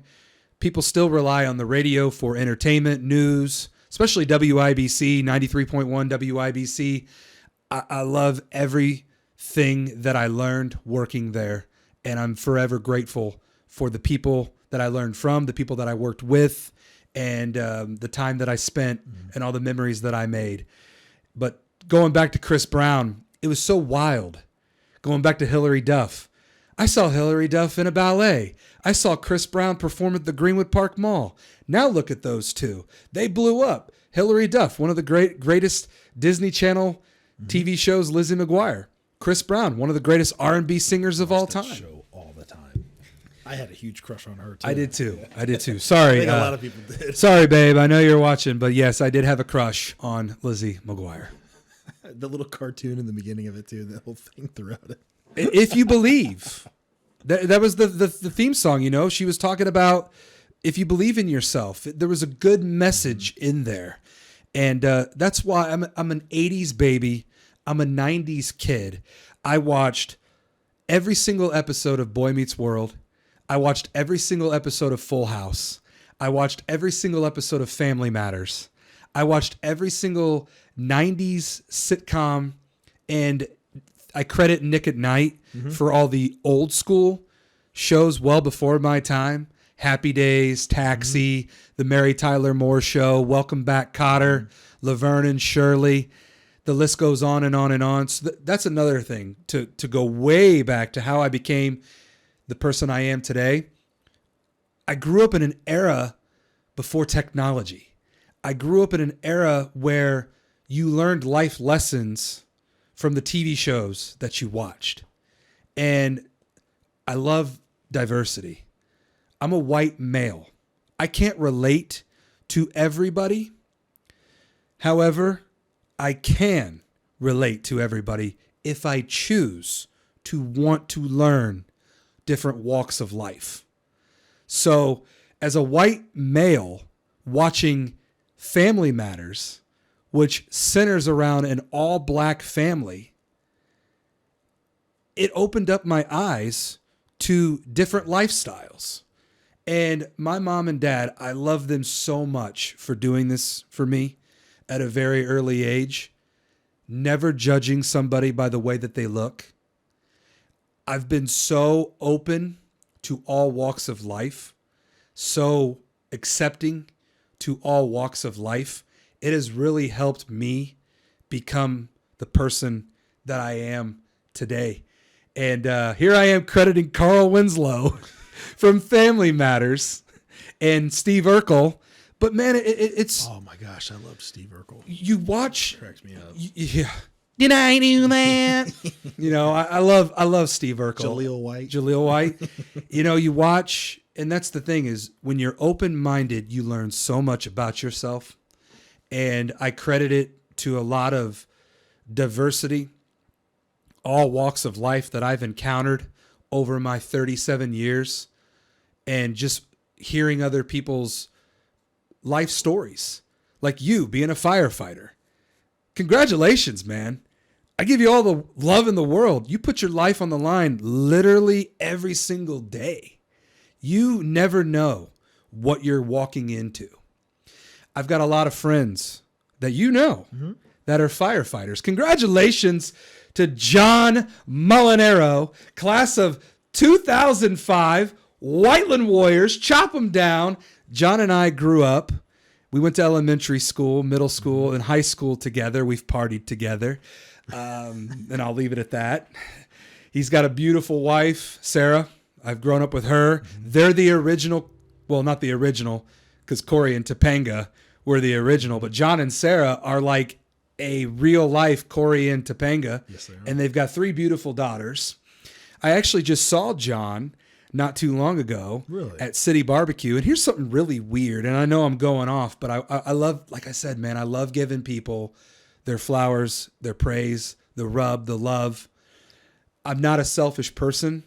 I like uplifting others, and I love making other people feel good about themselves, because you might not ever hear it, and it sucks. It sucks that people don't appreciate you for all the hard work that you do as a firefighter, as a podcast host, you have a girlfriend, right? Mm-hmm.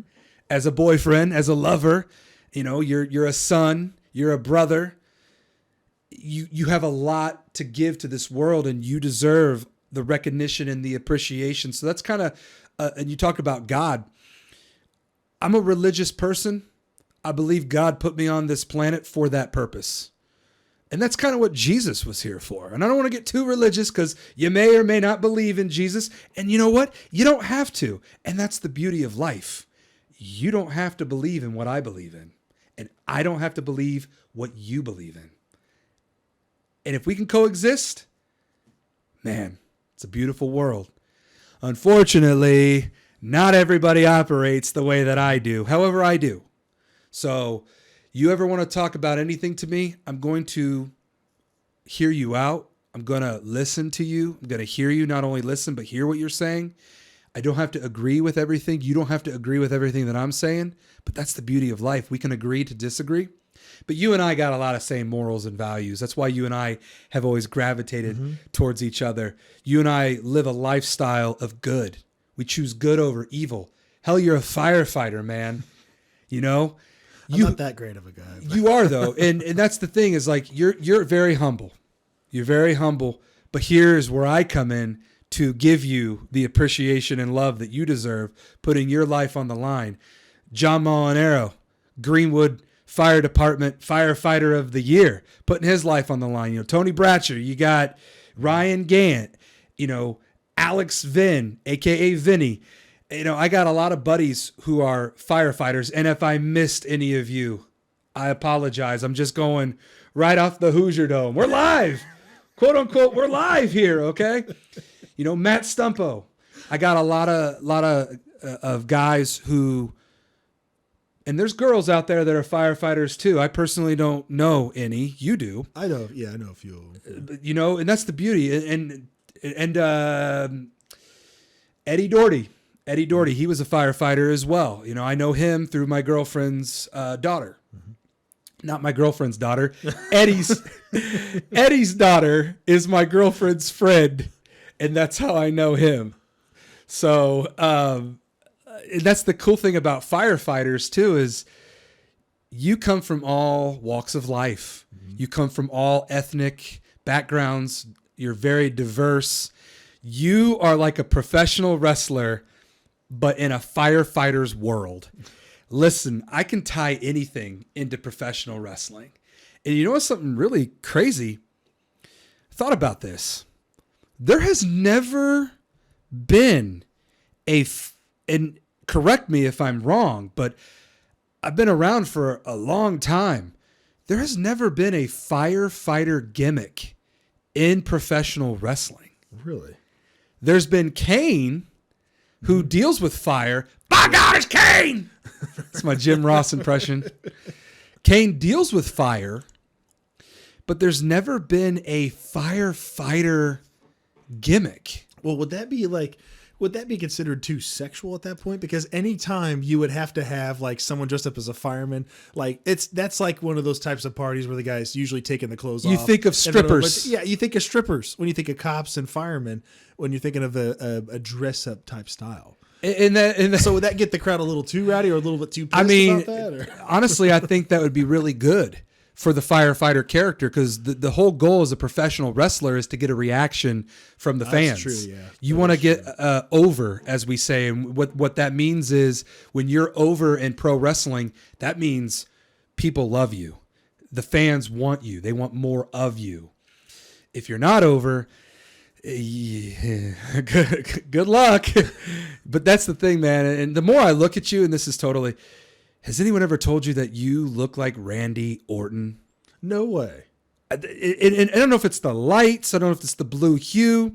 I don't know if because we've been so locked on each other's eyes during this episode of More with Stumpo podcast. But dude, I keep like seeing Randy Orton. Like it's you got. I appreciate that. You got the tattoos. You're more jacked than Randy Orton. Your ears are kind of the same. Your facial structure, you're bald. Your baby face. You're like a snake. In a good way. I'm still waiting for him to hit me with an RKO out of nowhere, but it is wild. Then I wanted to get that off my head. I appreciate that. I've got there's some angles like this is the least flattering angle for the camera for me, which I understand that because I've had to record myself so many times. I'm like, oh yeah, my right side is my weak side. My left side's my stronger side. That's your money side. It's my money shot side. Right here, please. Right here, folks. It's going to be tremendous. That was actually a bad one. There he is. What we need to do is Donald Trump. I can't. International pressure. Yeah, see, I can't do a Joe Biden, but what I want to do, and let me know in the comments if you would like to see this, but a debate between Donald Trump and Joe Biden, you and me. We just do a debate about policy. We can do a debate about anything. I don't think there's going to be one on the national level. Hey, they said, Joe, any topic. Matlock, ice cream. It's serious stuff. Talk about anything. Talk about everything. Talk about anything.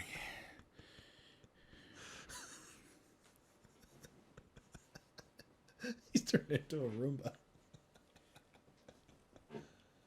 Anyways, that's the thing about Joe Biden. And, a lot of people do impressions. And I know Dana Carvey does a Joe Biden. He does. People have said that my Joe Biden is better than Dana Carvey's, which, by the way, anytime anyone says that your impression is better than somebody who's known for impressions, because Dana Carvey was a staple on Saturday Night Live. He's a master. Great impressionist. I mean, the dude's been around for a long time. So when I would do my Joe Biden impression on the Hammer and Nigel show, people couldn't see it. They could hear it. They couldn't see it. So there's different cadence. And you know this. When you see things in person, things are a little different. So I don't know. It might not come across the same on camera. But if you close your eyes and you don't look like Donald Trump, but you sure as hell sound like Donald Trump when you do your Trump impression. And I'm all in, man. It's an election year. It's 2024. Donald Trump's already dominating on the road to becoming our next president of the United States of America. If Joe Biden can even make it to November, and I'm saying I will. I'll be here in January. When an election, the vote in the polls, and go out in the ballots, and all the dead people are going to vote for me again. It's going to happen. 81 million. We're going to do more. We're going to do 82 million, billion, thousand. When I'm the governor of the United States, it's going to happen. You know, that's the thing about Joe Biden, dude. I can literally say anything and everything, and I'm on base. 100%. And it's so wild, and I tend to go. And here's the cool thing about me, ladies and gentlemen. I know we don't talk politics. We don't dive into politics. They say don't talk religion and politics. But when you're an American, a true American, you want what is best for this country. And yeah, I am old enough to run for president of the United States of America, but I'm not doing it because I don't stand a chance against Donald Trump, 45, soon to be 47. You know the last president that did that? The only other president who has ever won 2 separate presidential terms. Let me give you a little trivia. Let me get you a little trivia here. God. And it's not going to be Joe Biden, because that's back to back. It's got to be somebody who's, and sometimes I go into John Madden too. Does it start with a G? G? It does. You see, you got, this is boom, John Madden. Sometimes my Joe Biden goes right into John Madden. Boom, tough acting to acting. Yes. Does it start with a G? It does start Grover with Cleveland. Grover. Look at right. You, Matt Stumpo. Yeah. Your history teachers would be so proud of you. Yes, Grover Cleveland, the only president in history to win 2 separate presidencies, not back to back. Because we've had presidents who have gone back to back. Grover Cleveland's the only one to do it. Not separated, back to back. Separated in between another president. Separated in between another president. Until, and I'm making a prediction because I think America is sick and damn tired. I don't care who you voted for. You could have voted for Ross Perot in 2020. I don't care. 4 years have gone by. If you've not gone up with inflation, you have suffered. Sure, Donald Trump might hurt your feelings with his tweets, his mean tweets. But you know what, Matt? I would much rather my feelings be hurt than my family, my finances, and my freedom. Because for the past 4 years, my family, my finances, and my freedom have all been hurt by President Joe Biden. And those are facts, ladies and gentlemen. And I look down the middle. This is where I was going. I'm a real American. Hulk Hogan. Cue the Hulk Hogan music. As a real American, I want somebody who's going to be real for me and my fellow Americans. And that is why I will be running for president of the United States when Donald Trump is done. Because once he does win in 2024, later this year, he can't run again. You can only serve 2 term limits as president of the United States, whether they're back-to-back or whether they're separate. That's why Hillary Rodham Clinton keeps trying to run. She's going to keep losing, Hillary. Nobody wants you as president. And nobody wants Joe Biden as president anymore. Because if you do, and you're okay with how these past 4 years have gone, I don't know what to tell you. I don't know why you like living a miserable life. I don't know why you like spending so much money at the pump, so much money at the gas stations, so much money at stores, restaurants. It's real. Stats don't lie. You can go back and look at President Trump's numbers versus Joe Biden's numbers. Trump blows Biden away. I don't get too political, but when I do get political, I talk facts. And when I talk facts, I like to spit them right at your face. Did Trump divide this country? No. This country has always been divided. And unfortunately, it always will be divided because that's how our country was born. Our country, here's a little history for you. We weren't always here. The British, we had to beat the British to gain our independence. Hence, Independence Day or the 4th of July. I call it Independence Day because I'm an American and I celebrate the Declaration of Independence when we became the United States of America. But here's something else that happened. I'm a history buff. I love history. I bet you didn't know that about me. I did not know that. There came a war The Revolutionary War. I wish I had some music playing right now. This would be great. A little old timey music underneath. Little battle music, little trumpets. There came a war. The North versus the South. The Union versus the Confederates. Were we divided then? Yeah. To quote LA Knight, a WWE superstar.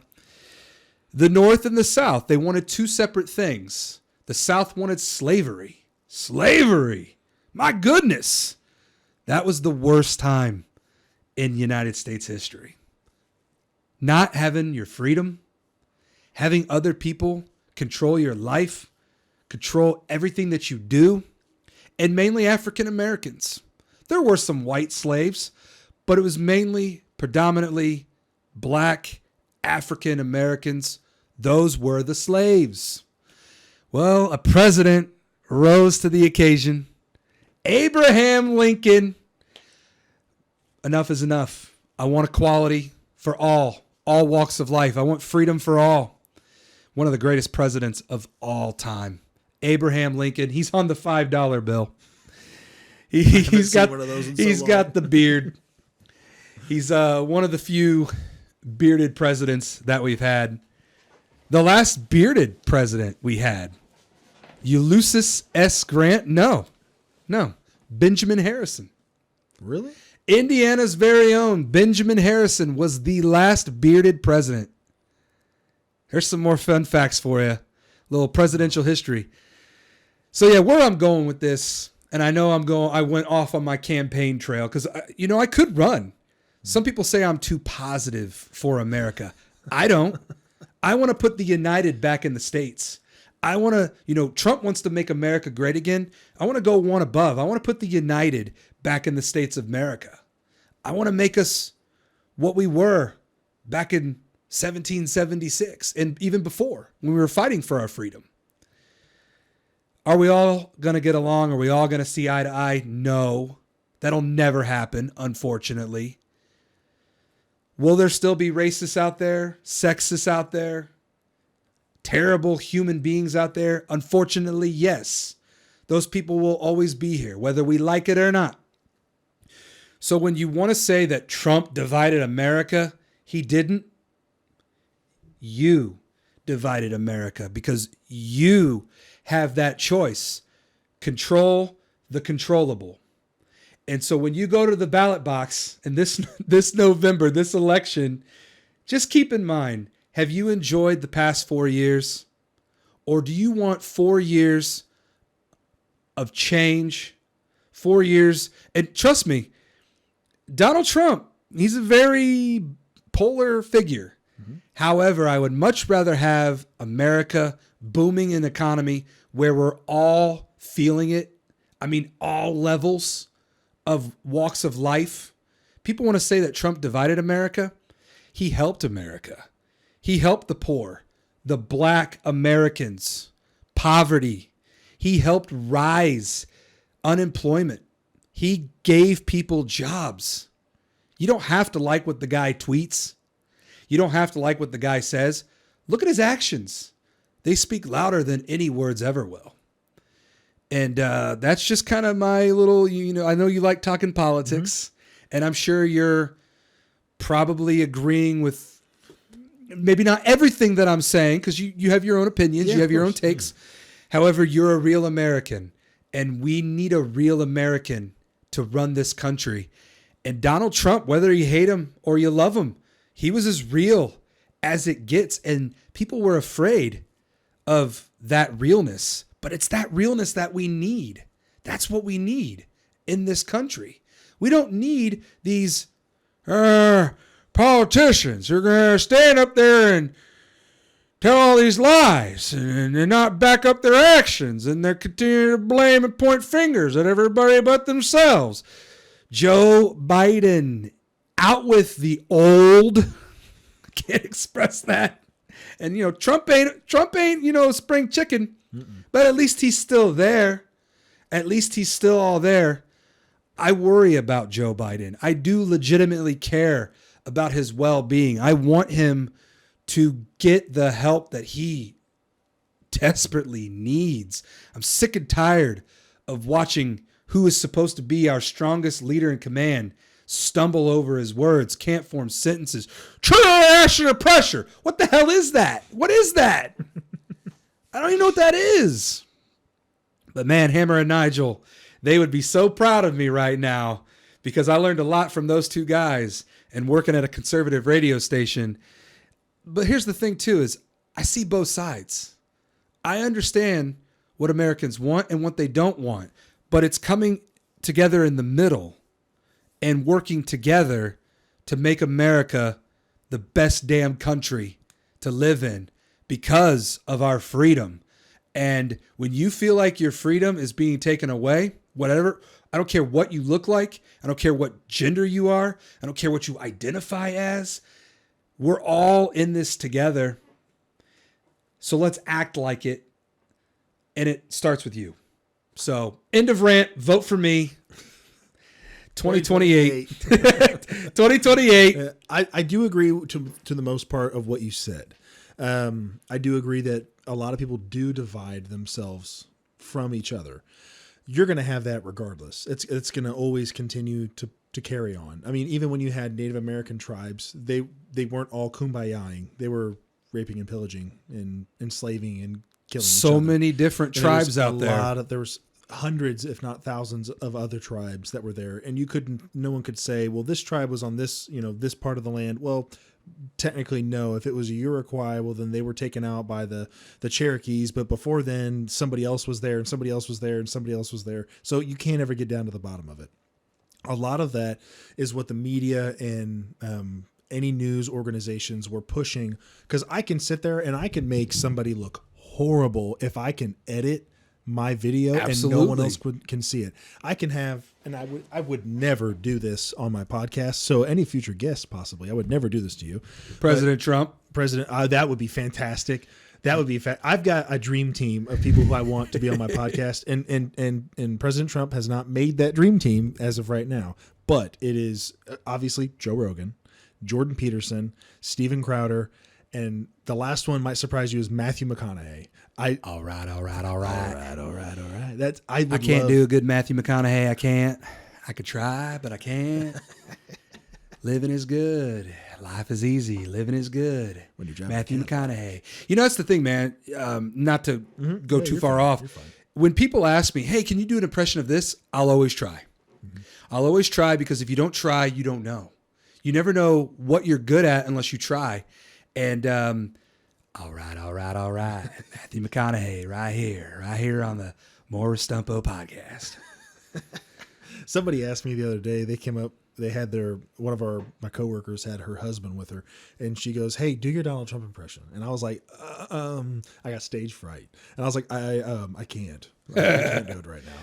And then I was like, because they kept saying how great it was. And I was like, because when someone talks about how amazing it is before I do it, it's like, oh, now the pressure's on. And I don't want to sound stupid. And this is like, I don't want to get that guy's hopes up. And then when it comes time to crunch down and do it, I'm like, so like, I was like, just let me do it when I do it. Like, I'll work it into the conversation because like, if I'm sitting there and you tell me to do it, it's like, maybe I can get it done. Cause then I'm a little nervous then. But if I'm just talking about something and I see one of his old tweets pop up, I love reading his old tweets, especially one of the ones what he did on Truth Social was about Nikki Haley, how he called her bird face. Oh, and yeah. He kept calling her the bird. Like that to me cracks me up. So like, he puts it in all caps, and then like I can sit there and read his stuff, and like whatever's in all caps, I know he's yelling it. His nicknames for fantastic people have been tremendous. They've been huge, phenomenal, great. And you want to know something funny is whenever Trump would tweet, because let's face it, he tweeted a lot, but it was entertainment, and it was entertainment gold.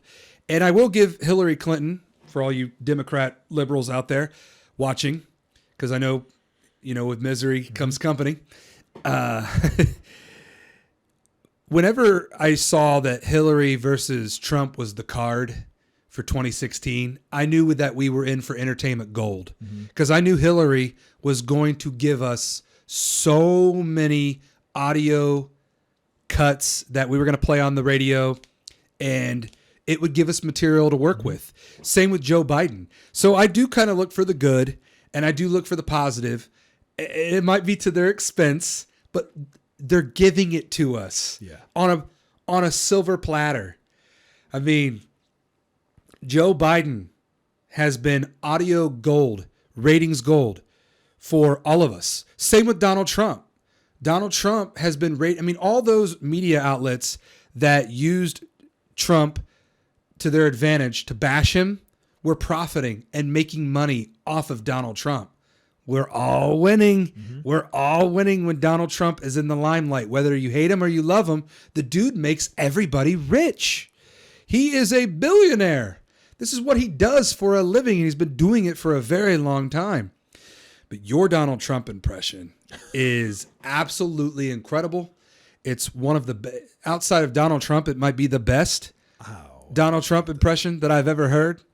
And I mean it too. But where I was going with that was whenever Trump would tweet, Hammer and Nigel would have me read as the Kool-Aid Man. And this kind of just happened randomly one day off the air. I just kept going around saying, "Oh yeah," like the Kool-Aid Man. And I would like barge into the studio like he would barge in, break through walls and stuff and yell, "Oh yeah." So Hammer and Nigel, the creative geniuses that they are, they turned it into a character bit on the show. That's awesome. And Donald Trump was hot. He was on fire. He was tweeting stuff left and right every single day. We'd wake up and Trump would give us new material to work with. So they said, "Hey, TKW, are you cool with doing the Kool-Aid Man reading Donald Trump tweets?"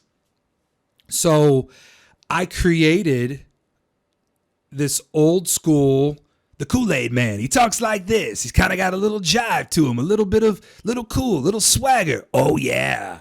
So like that was a character that was born on the Hammer and Nigel show. That's awesome. The Kool-Aid Man reading Donald Trump tweets. So, and then Luke Bryan came out of nowhere and John Madden came out of nowhere. And then of course my Joe Biden, they would have me read Donald Trump tweets as Donald Trump, but I am going to tell them, if they're not watching already, which they should, the More with Stumpo podcast, listen and watch, depending on the way you look at it or hear it. I'm going to tell them, since it's an election year, that I have found somebody whose Trump impression is so good that we need to get him on the air and have him impersonate Donald Trump during the election year. So when you feel comfortable enough to do it, and here's a little trick, some advice. Mm-hmm. Yes, you're talking to thousands and thousands and thousands of people, but you want to know what helped me? What? And this might help you. Really, you're only talking to one other person. And that's the one listener, whether they're in their car, whether they're in their kitchen, whether they're in their living room, their garage, their man cave, their woman cave, wherever they're at listening to the Hammer and Nigel show, there's only one person that's listening to you. And that really helped calm my nerves. Because believe it or not, it might not seem like it, but I do get nervous. I do have anxiety. I'm a human being. I'm worried if I'm going to make mistakes. I'm worried if I'm going to flub. See what I did there? I'm worried if I'm going to ramble on, because I do. And I know. And you've been witnessing it. I ramble on and on. I got a lot. I got a lot to talk about. And I'm just very honored and privileged to have the platform. And thank you for your time for allowing me to do this. But when you get that, okay, let's do it. Let's run wild with it. Just keep in the back of your mind. And you can look at me. Because, you know, sometimes looking at somebody else that you're comfortable with and you're familiar with, it helps. It's why they tell you to picture people in their underwear. It works to a degree, whatever that is for you, because everyone's different. Mm-hmm. I've been very blessed to be able to stand up in front of nobody and perform as if there were millions of people, and then vice versa. I have literally performed in front of thousands, hundreds of thousands of people, whether it be on WIBC or wrestling in front of a live crowd or just being in front of people on a day-to-day basis. The world is our stage, and we are walking performers. We're a walking billboard for what we have to bring to whatever audience will give us their time. Well, I'll make you a deal then. So if someone watches it, you know, Chicks on Right, Hammer and Nigel, whoever, if they watch it and they're like, and they hear it and they say, "Oh, that's good enough. I would like it on the show," then I would highly consider doing it. Well, when you're ready, Yeah. let's give them a little audition tape right here. Oh God. When you're ready. I said when you're ready, because I know that the impressions, they just kind of, when they overtake you, and trust me, Oh yeah. I go in and out of character. I break kayfabe. Let me find a. We call that in the wrestling business is when you break your character, you're breaking kayfabe. I break kayfabe a lot. I am not Mega Mondo 24/7. I can't be. My voice would be shot. I'm not even Wells Mania 24/7. I'm not even the Kyle Wells 24/7. The true person that I am 24/7 is Kyle. But when that switch gets turned on and whatever character you want me to be, it's time to run wild with it. And all I could ever hope that I do is entertain you right now. Yes, you watching me, watching you. You are entertained, and that's the goal for what I do in life. Just try to entertain and make people feel good about themselves. All right, so I'll try to find something that Donald Trump said, and then I'll give it a shot, and I'll see if I can do it. And the cool thing is, this is your show. You can just go back and edit it out if you don't like it. Just do my own. And then you can just dub over it. That's the beauty of producing and editing your own show, is you can pick and choose what you want you out there watching this, what you're hearing. There's one specific tweet that I would like to do because I've already done it. I was just doing it, just sitting here at the house. And if I find it real quick, if not, what I will do though is I might record one and then just put it over it if I do. And here's the cool But it's thing. the one where he calls her bird face or something like that. And yeah. I think it's hilarious. But once I find one and I'm like, okay, I'll like it. And then if anything, I'll just make one and here's what I can do. So I have another channel. And my other channel is called, I just changed the name. It was MWS Media, but it became so hard to find. Like any of my friends, but I also was telling them like, hey, please follow my channel. Like, go check it out. And there's nothing wrong with that. But it was so hard to find. They weren't finding it. So I just changed the name and I forgot the name of it just now. That's how new it is. Oh, Common Sense Conservative. Common Sense Conservative. Yeah, I was like, that's pretty good. I was listening to Easy Brett enough. Cooper, and she said, this is Common Sense. And I'm like, Common Sense Conservative. Oh, that sounds a lot better than what I've got now. And so what I do is I just talk about local, state, and federal news, things going on. I was actually going to do a story tomorrow morning about the truck garage in Whiteland that they were they were taking a lot of people's money that were paying for Volkswagens to get repaired.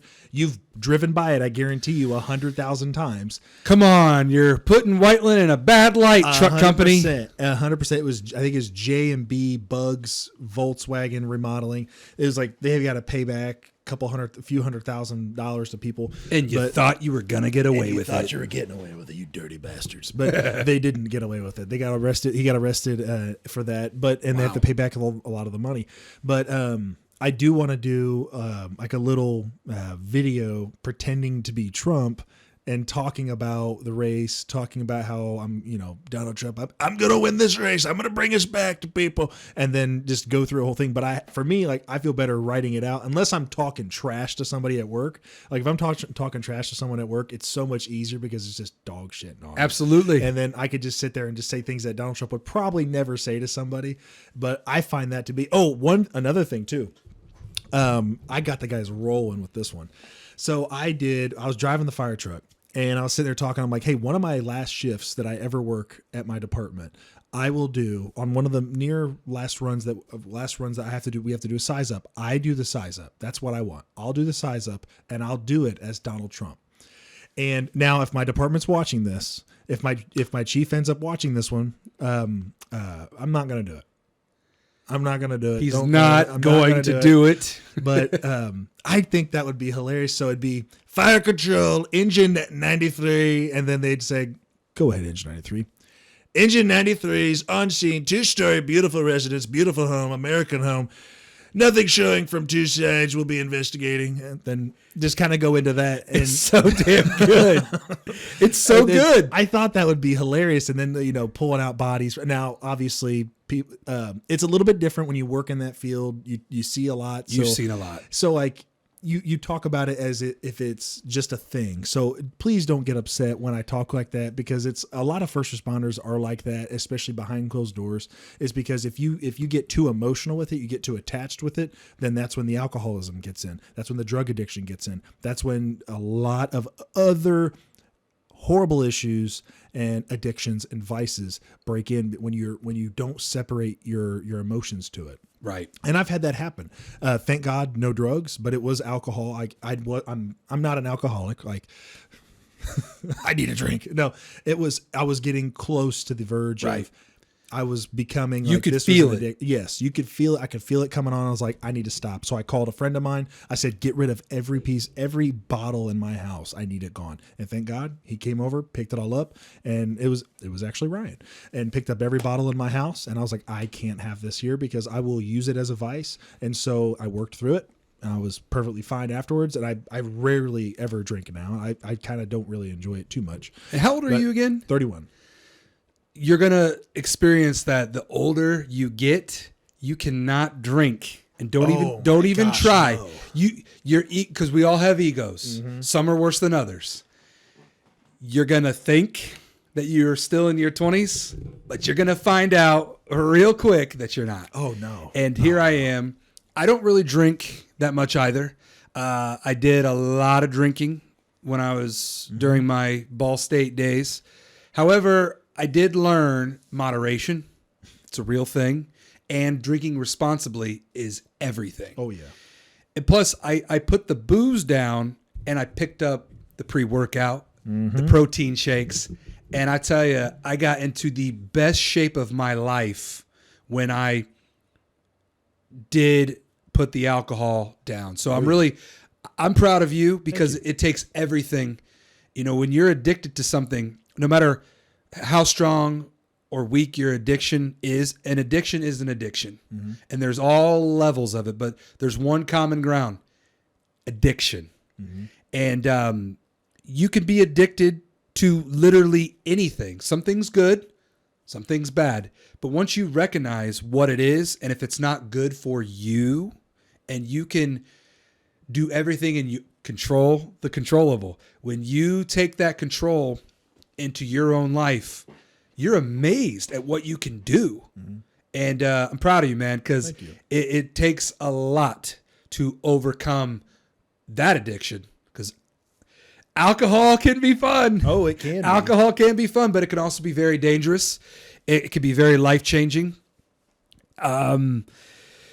Unfortunately, I'm sure you have had people that have passed away due to drunk driving or drinking related incidents, as have I. Been on quite a few accidents where And the death was caused by a drunk driver. You being a firefighter, I mean, you've probably seen, you name it, you've seen it. And not everything. Hopefully I don't see everything. Right. Hopefully there are some things that you never cross paths Yes. with. But that's the thing about being a firefighter, and I love firefighters. You guys are, and gals, are heroes. You are. And I don't care what you say. I don't care what any of you firefighters out there say. You are heroes. And whatever community you work for, that community, it might not tell you. They might not know how to, but I will. That's just because how I am. I appreciate police officers. I appreciate firefighters, the good ones, the good cops, because there are bad cops. There are. And there are bad firefighters. There definitely are.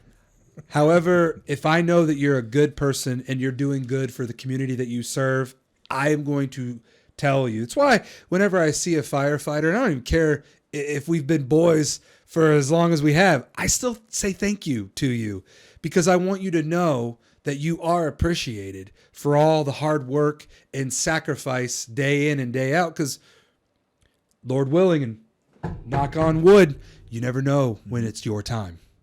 And when you're a police officer and when you're a firefighter, your life can be taken at any given moment.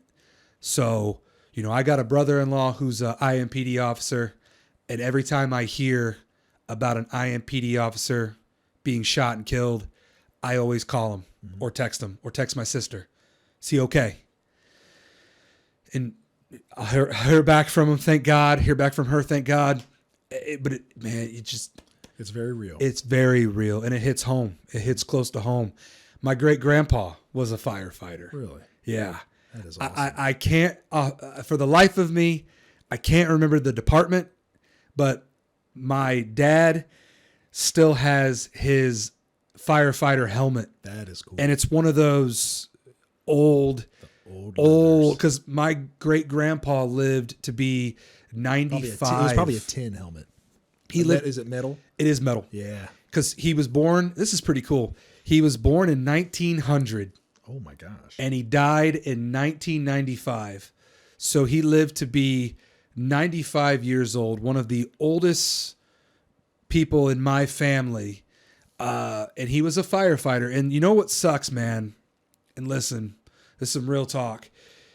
If you, by chance, are lucky enough to even have a great-grandparent still in your life, if you are lucky enough and blessed enough to still have a grandparent in your life, take advantage of the time. I'm trying not to get emotional right now because I just lost my last grandparent. Sorry, bud. Last year, and it's rough. Mm-hmm. It's rough, and I'm still emotional about it because I was so fortunate to have my Mimi in my life for almost 37 years. She died right before my 37th birthday last summer. So I was very fortunate to have her in my life for 36 years. I no longer have any grandparents. They're all gone. That era of my life is over. So if you still have a grandparent, and if you are blessed enough, my girlfriend, her great grandma is still with us. So if you're lucky enough to have a great grandparent, take advantage of that. Spend as much time with them as possible. Talk to them. Listen to them. Ask them about what was it like growing up during this. What isn't around nowadays that was around back then? Mm-hmm. Talk to me about it. Their time is valuable. They are precious. They're not going to be here for much longer. Lord willing, they are. That's the thing, man. And not just grandparents, parents. If you've got parents that are still in your life, because I know not everybody's on good terms with their parents. It's unfortunate, but that's just kind of how life goes. But if you are, really take advantage of the time that you have with your mom and dad, because unfortunately, they are not going to be here. And they could be gone. They're not going to be here for the duration that you would like. And they could be taken at any given moment. And just like you, man. And that's the thing.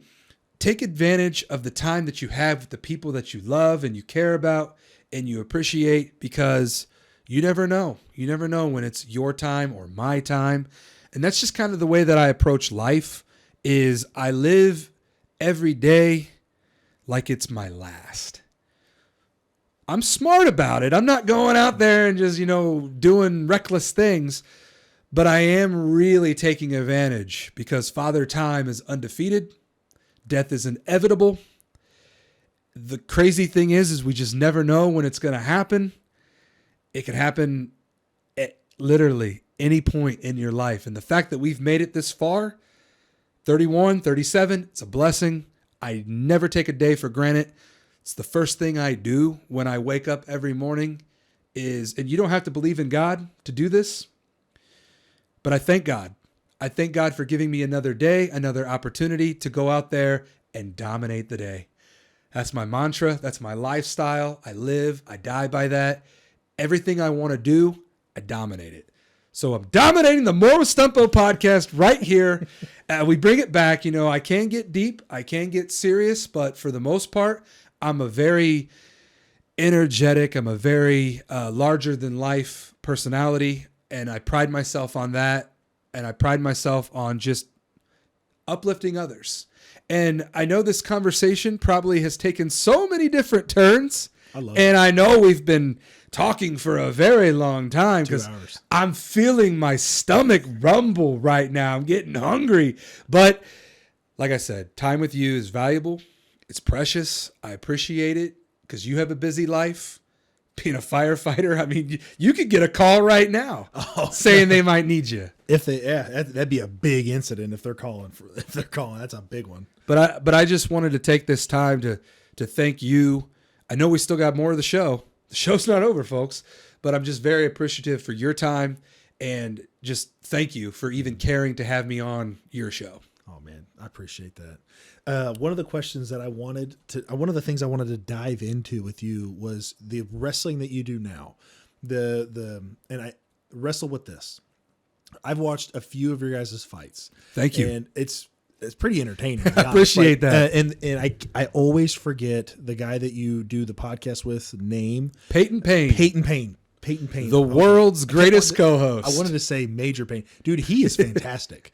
Like, he is good. Major Payne? Oh, no. Peyton Payne. They both are. Yeah, Major Payne's cool too. But Peyton Payne, Damon I really Wayans. enjoy listening to him when he's on the podcast and when he was doing the videos. So like on Facebook is where I would watch them. And I enjoyed watching the characters. I enjoyed watching the fights. Like where did you guys do it at? It seemed like it was like in an event center. Like it seemed it had a legit ring in it. It was like an actual setup. Here's the cool thing. So LA Fitness has brought me to so many different people. You are one of them. Peyton and his dad are others. And I have so many other stories. I no longer work out at LA Fitness. I know you miss me, LA Fitness. Update your equipment, LA. Yeah. Update the whole gym. Update it, clean it, keep it, be consistent. Stop overcharging people. It's a gym, and you have thousands of people who are going to pay. Why don't you just sell to Vasa and Vasa will make it better? Exactly. Just or even wait a second. Hold on a second. Even better, AMF. Sell to AMF, and then I will start going there. Like that would be so much better. That's a better gym anyway. LA Fitness, you're on the clock. Your time is almost up because people aren't going to keep putting up. And I heard Crunch is coming. Is it? Yeah, it's the old Marsh. Okay. Yeah. About time that Marsh building gets. It almost got taken out by a tornado. I know. I was working that. You know, and to come back full circle, that would be the perfect venue for Wrestle with This. If Rick ever wants to shell out the money to pay rent at that, there's a reason why that building has been sitting empty. I'm sure the rent on it is not cheap. Used to be a Marsh grocery store for like a week, and then it went out of business. Well, actually, when they went out of business, I'll say this, then we'll get back to where this event takes place for you guys. But when they went out of business, they were going out of business sale. Everything was like 75, 90% off. I went in and I bought 2 full grocery carts full of just things. Just last year, Marsh went out of business like 7 years ago. So it's been a while. 8 years ago. And I just finished my last box that I bought from Marsh of little bags, like for trash bags. Just finished that box. That's impressive. I bought a ton of stuff. It's a good run for a trash bag. I spent $2,000 there, and I got 2 full carts of things. And when I'm saying carts, I'm talking like the flatbedded carts. Like that's how much stuff I got. Wow. But okay, so this event center that you do Wrestle with This at, tell me more about that. So tell me about some of the fighters too. Absolutely. And they're going to correct you. They're going to say they're wrestlers. Sorry, guys. It's okay. It's okay. Wrestlers. Apologize. Right. Or superstars. Heroes themselves. Thank you. Fighters are more like MMA, UFC, boxing. Those are more of the fighters. What we do, we are, yes, professional wrestlers, but we are really sports entertainers. That's really what I identify as a sports entertainer with a little professional wrestling. This is the cool thing about professional wrestling is men and women come from all walks of life. And there's no right or wrong way of how you got into the business, but it's about how you go about yourself in the business that is right and wrong. Because not everybody's going to be trained by the same person. People are trained by all sorts of different people. Some people are a little bit more strict. Who was your trainer? Who trained you? Oh, you didn't get trained by so-and-so? I can't book you. That stuff shouldn't matter. What should matter is, one, you're safe, not only with yourself, but with your opponent. You can get in there, you can perform, put on a good match that's entertaining for the crowd, and then you get out of there. That's what professional wrestling is. So many guys overcomplicate the product. So when Peyton and Rick approached me in LA Fitness, they saw my physique. They saw my personality. They looked at me and thought, man, this dude would be an awesome character in our wrestling business, Wrestle With This, that we are starting. So this was probably, I want to say late 2017. And they came up to me one day. They asked me, have you ever thought about being a professional wrestler? I looked at them and I said, I've been waiting my whole life for somebody to come up to me and ask me this. Yes, I thought about it in my early 20s. I was going to wrestle for a company called WCWO. And they are a local independent wrestling company off of Kentucky Avenue, downtown Indianapolis. And I was young at the time. I was 23. I had a couple buddies who I went to high school that wrestled there. And they invited me to a show. And I was in one of the best shapes of my life. When I say I was a mini version of John Cena, I'm not exaggerating. I was a mini version of John Cena. John Cena's a little bit taller than me. He's definitely more jacked and ripped than I am. All natural, so to speak. He claims that he is. I want to believe him. However, sometimes I look at guys and I'm like, yeah, there's no way. Because I'm all natural. I've never done steroids. I've never done any performance-enhancing drugs. I've taken pre-workout, and that's the most I've ever enhanced my body. And at that time, I'm 23 years old. I'm in really great shape. My diet is very clean. I wasn't drinking alcohol during that era. I miss those days, Matt. I miss those days. Those are the good old days. However, something didn't feel right at that moment in my life to follow through with my dream of professional wrestling. I did go to the WCWO. I got a couple training sessions underneath my belt, but something just didn't feel right. It just didn't click. So then I went away from it, went down other avenues in life. I played a lot of basketball, played a lot of softball. I've always been an athlete ever since I was a little boy playing soccer back in 1992. I've always had different eras of me being an athlete. And I prided myself on continuing to challenge myself. I'm a competitor. So I always want to be the best version of me that I can be day in and day out, especially in the arena or stadium or whatever your vision is. So they asked me if I want to be a pro wrestler. And I said, okay, I'm not getting any younger. I'm in my 30s now, early 30s. I think I was your age when I started. Yeah. 2017, I would have been 31. Like I said, I'm not good at math. My numbers suck. I was born in 86. You do the math. So I went to their property. They have a built-in studio with cameras, lights, and a professional wrestling ring. On their property, they've got an enclosed studio. And I thought it was the coolest setup because, it's the closest thing to WWE that I'm going to be a part of. Mm-hmm. So I asked them, I said, well, are there, there aren't any like bleachers or there's no chairs. do people come and stand and watch? And they said, no, we're actually a YouTube internet wrestling comedic character driven show called Wrestle With This. Hit that subscribe button on YouTube.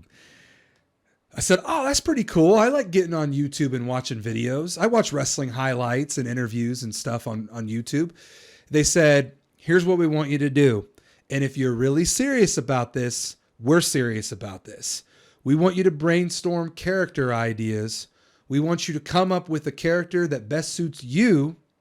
And if we think that it's something worthwhile, we'll entertain it.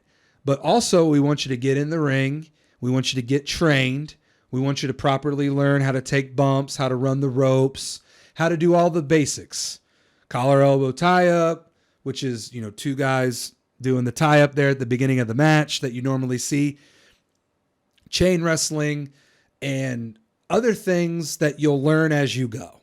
Because much like life, you learn as you go in the world of pro wrestling. So I got my training and dedicated my time and my passion, and I said, it's now or never. I came up with this character called Sensational Slaughter, the love child of Sergeant Slaughter and Sensational Sherry. He had this militant, because you know who Sergeant Slaughter is, WWE Hall of Famer, former WWF champion. He had a military character. He was a G.I. Joe. Sergeant Slaughter was a G.I. Joe. How cool was that? So I thought, how cool would it be if I took a little bit of that mixed with a little bit of Pretty Boy, Sensational Sherry.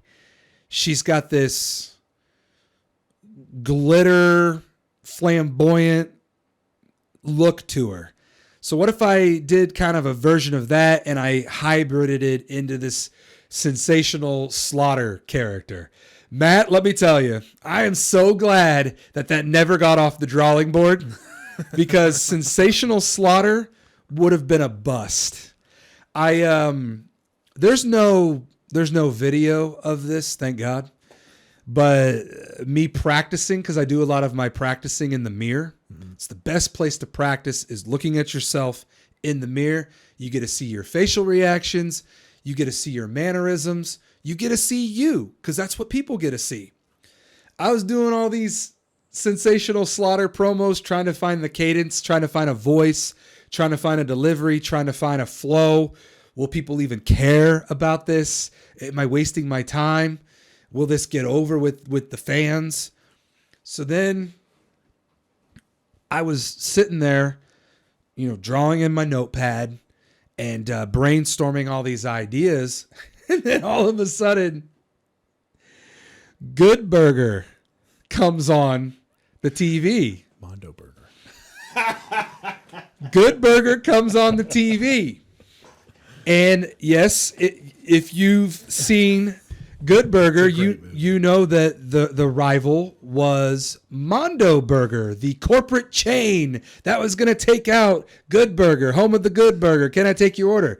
And something about that Mondo name really, it just hit with me. I was like, Mondo, man, that's kind of cool. It sounds cool. It feels cool when you say it. It kind of like Mondo. It kind of just bam is itself. But like the burger patties that they injected to make them bigger, I thought, what can I do with Mondo to make it bigger? So I started putting Big Mondo. Big Mondo. Do I want to go around? Hey, I'm Big Mondo. Big Mondo. No, not big. Large Mondo. And then I thought, no, too close to large Marge. You gotta think of something that nobody really is doing. What can I do to separate myself from others? What can be my another TKW moment? Mega. Man, when I said it the first time, putting it in front of Mondo and then hearing it together, Mega Mondo, bam, I've got my name. So there's where the name came from. So what is Mega Mondo? What do I do with that character? What is a Mega Mondo? At the time, I was going through a pre to midlife crisis. I knew that eventually I would be bald. So one day I just decided to start growing my hair out and my beard. Started growing both of them out. And before you knew it, I had this beard was a little bit longer. I was down below my chest. And believe it or not, ladies and gentlemen, but I used to have long hair that went down to my shoulders. There are pictures and video evidence of me having long hair. So I thought, okay, I kind of have like a Tarzan type look to me. I kind of have like a caveman type look to me. So I thought, what can I do with that nobody else is doing? And that's the key, Matt. In the world of professional wrestling, you want to do something with your character that has either A, never been done before, or B, you take other things from other people and you make it your own. I'm giving you the whole origin story. I hope this is I hope this is what you out there are wanting. And I don't really get a chance to talk about the origins of Mega Mondo, so I appreciate you giving me the opportunity to, because I am literally, it's like I'm going back in time and reliving how I came up with this. So I got the name and I've got the look, and I thought, what if I came from the jungle? Like, what if I was this jungle man, but not Tarzan, something different. So I was like, I got to do something different from Tarzan. Tarzan is a man in the jungle that associated with gorillas and other animals that were in the jungle. I love gorillas. Gorillas are my favorite animal. R.I.P. Harambe. I miss you, brother. I miss you. That's a story for a whole nother day as well, because the Cincinnati Zoo, you know what you did. You know what you did to Harambe, and we will never forgive you for what you did to my fallen brother, Harambe. R.I.P. So I thought, how cool would it be if Mega Mondo was half man, because that's what I am, a man, but half gorilla. And I'm like, oh man, the wheels are turning. The ideas are running wild throughout my Hoosier Dome right now. That's what I call my brain. Mm-hmm. I pay homage to the Hoosier Dome. Unfortunately, no longer with us, but it's right here. It's right up here. So Mega Mondo, half man, half gorilla, from the jungle. I've got the hair. I've got the beard.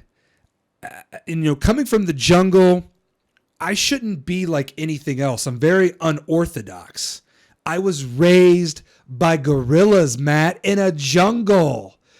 So here's the crazy background origin story. How the hell does a half man, half gorilla from a jungle end up as a professional wrestler in a wrestling ring?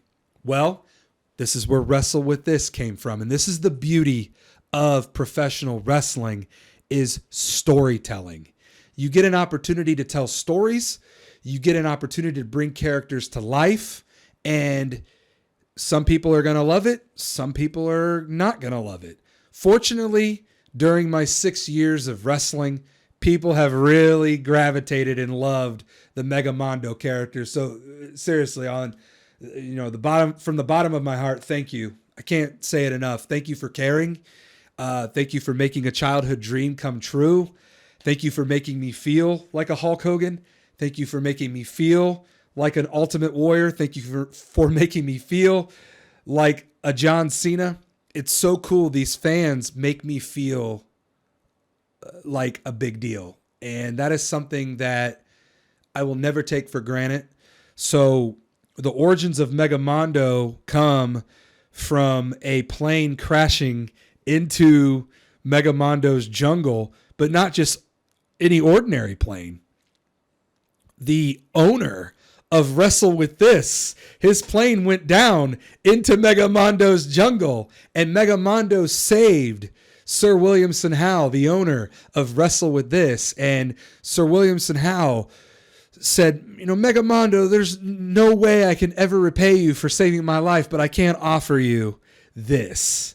Come back with me to the United States of America and be a professional wrestler. And Matt, that's how Megamondo came from the jungle, raised by gorillas. So Megamondo was familiar with professional wrestling because in the abandoned laboratory in the jungle, there were VHS tapes, I love it. VCR players of old WWF Coliseum home videos featuring Hulk Hogan, Andre the Giant, the Ultimate Warrior, Macho Man Randy Savage. Yeah, dig it. So that's where the voice comes from. The Megamondo voice is my interpretation of Macho Man Randy Savage, that growly, raspy, yeah, you see what we're doing here? You take the Macho Man Randy Savage and then you kind of make it your own. So that's where the Mondo voice comes from. It's from Randy Savage. And so I took a little bit of this from Good Burger and a little bit of that from Macho Man and the Ultimate Warrior and John Cena and Hulk Hogan, three of my heroes, three of my, I've met two out of the three. Unfortunately, I never got to meet the Ultimate Warrior. By the way, my girlfriend and I are going to Chicago to see Hulk Hogan next Saturday. Really? Yeah, so she's never met Hulk Hogan before. She's actually more excited. I mean, I'm excited, but she's like really excited to meet Hulk Hogan. I met Hulk Hogan at the Arnold Expo. That's cool. Back in 2015. So it's going to be really cool to get an updated picture with the immortal Hulk Hogan and to once again shake his hand. Thank you, brother, for everything. Without Hulkamania, I wouldn't be here. Would not be here right now. It'd be some other jabroni sitting in this chair talking about some other passion. Not knocking other passions, but Hulk Hogan is the reason why I became a wrestling fan, a WWF, WWE wrestling fan. It's because of Hulk Hogan. I know he's had some troubles in his past and he's made some mistakes. The Bible teaches forgiveness. Real life outside of religion teaches to forgive those. As long as people learn from their mistakes and you see it and they better themselves, it's easier to forgive people. But if they keep making the same mistakes over and over again and not learning, you can't forgive those type of people. You have to forgive yourself to get over what they're doing. That's, in deep with Wells again, but that's the origins of Megamondo. It all started when Rick and Peyton approached me in the gym. And I tell you what, I had no idea that character that I created would turn into what it has become, because Megamondo is all over social media, Twitter, Instagram, Facebook, TikTok, all over YouTube, all over Spotify, Apple Podcasts. I mean, he's been heard and seen everywhere. And I have been able to perform all over the state of Indiana in all different types of promotions. And I think every single promotion that has ever taken a chance on me has ever taken an opportunity that could have been given to somebody else, but they gave it to me. Thank you. I never take that for granted when people see something in me, because I've always said When you see something in me and you believe in me, I'm going to give you my all. And I'm going to give you everything. And I hope you're ready for it because it's a lot. Megamondo, because I'm a lot as myself. And every personality, I don't have multiple personality disorder, but sometimes I feel like I do because I've got a lot of faces to me. I got a lot of personalities to me. However, I just have a lot of different passions and I channel it in different avenues. I channel it in different areas.